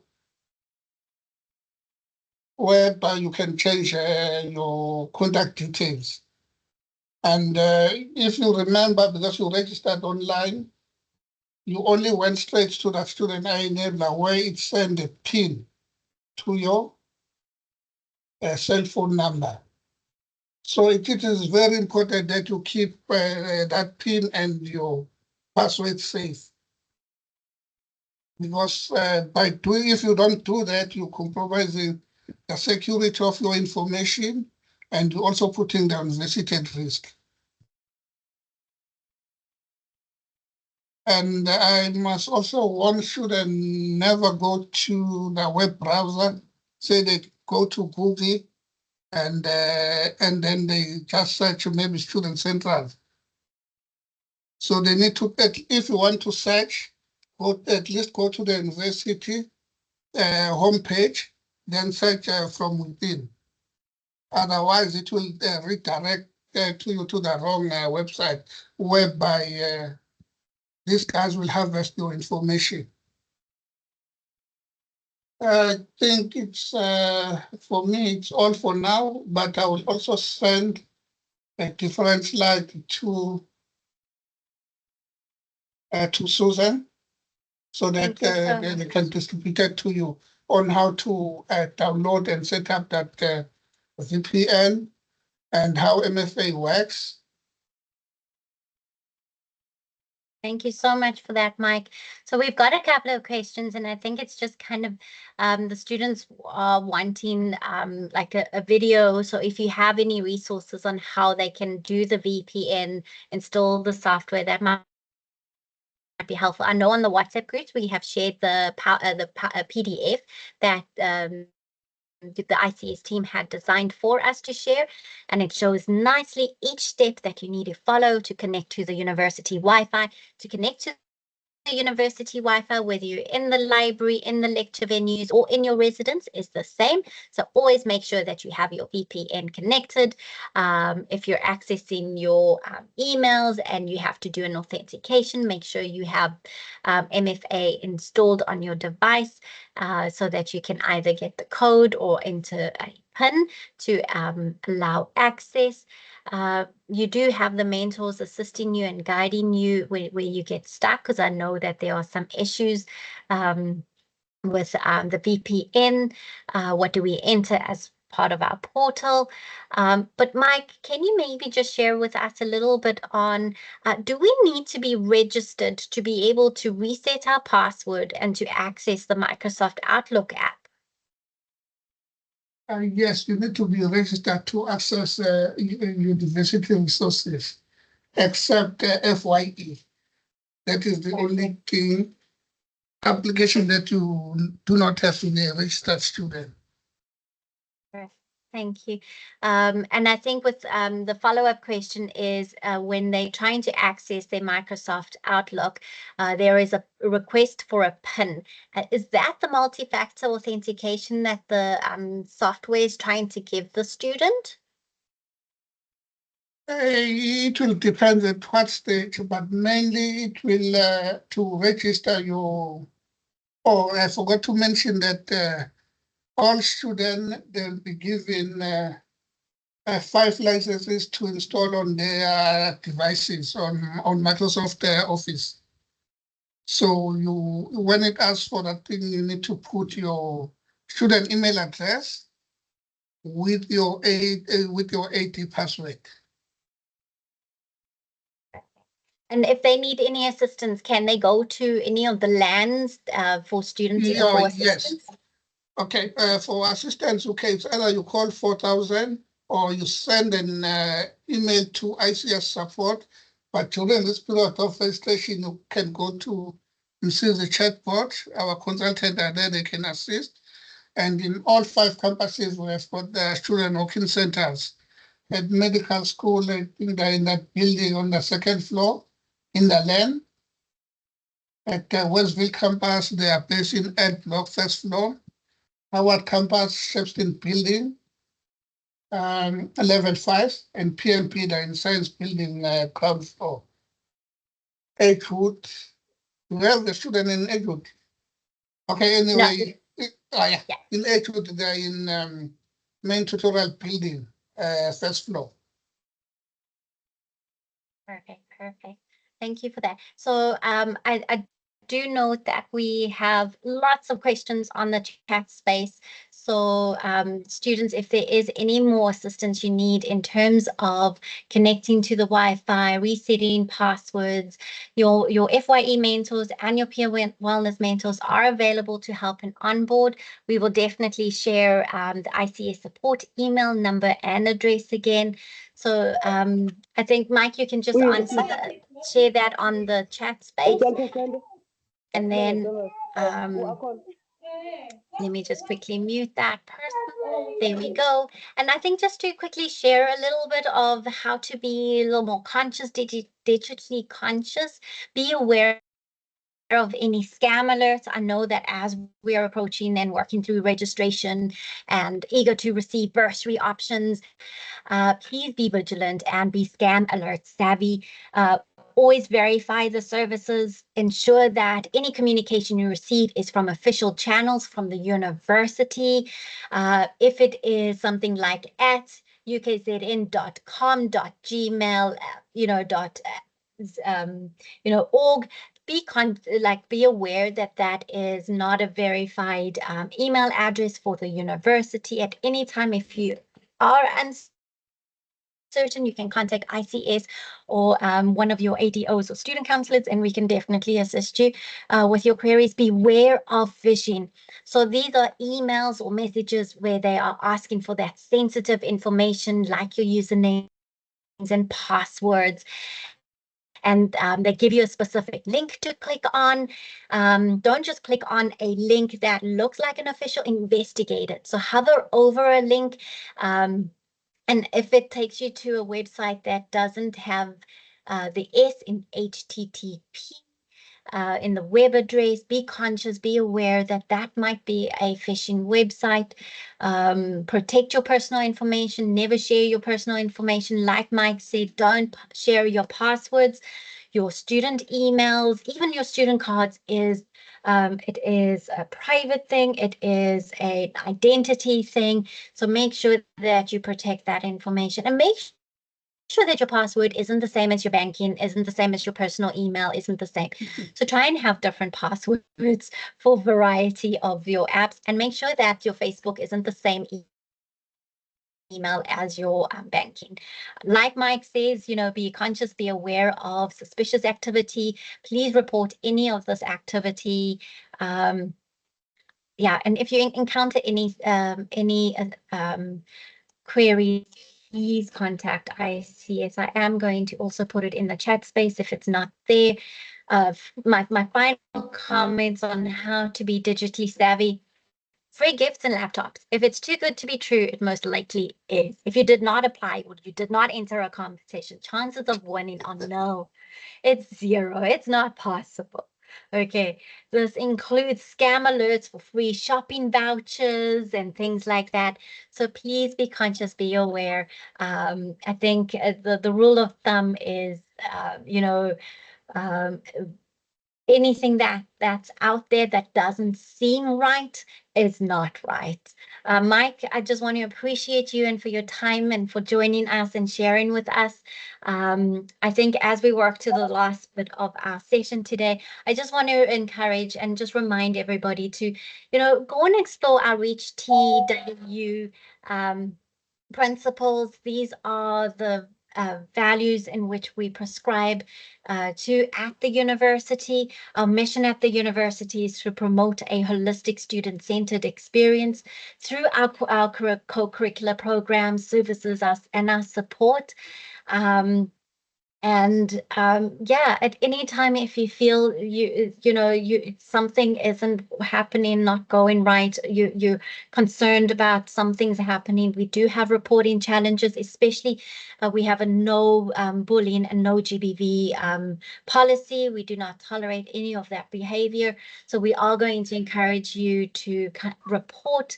There is an anonymous tip-off line that you can report, but at any time, if you see something, say something, and don't stop talking until someone listens and takes you seriously. Day 2 college orientation is tomorrow. We will continue unpacking some more of it there. Day 3 and day 4 is your school orientations. Please do not forget to diarize and save your link somewhere safe that in your session, and they start bright and early, 8:30. So yeah, make sure we will remind you, your mentors will remind you. And then we have that final day with our college leadership, navigating your first year experience, as well as the mental health and DABA on Friday the 7th. So thank you. And I think that is all from me for today. I just want to appreciate you all for joining and for being part of our program today. I think with my final words, I just would like to say it is day 1 of our orientation. Pace yourself, go over the information again, look at your notes, ask reflective questions, and know that you have a support team available to you. With this, I am going to end our session today. Thank you so much for joining, for being a part of the session, and I hope my bandwidth doesn't die now when I'm sharing my screen. Have a wonderful afternoon, everybody.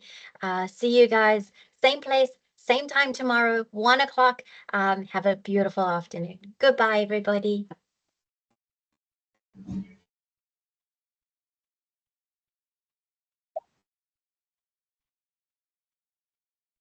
So thank you so much, everybody, for joining. We will see you on the other side. See you virtually again tomorrow.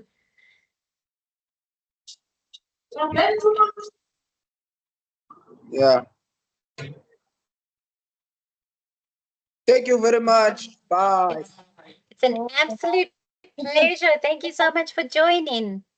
Please, could you answer, before you go, please could you answer questions that are in the question section that haven't been answered yet, Suzanne? Yes, it has been a little tricky to keep updated while I was sharing as well. I am mindful that some of the questions have been answered. I did repost some of the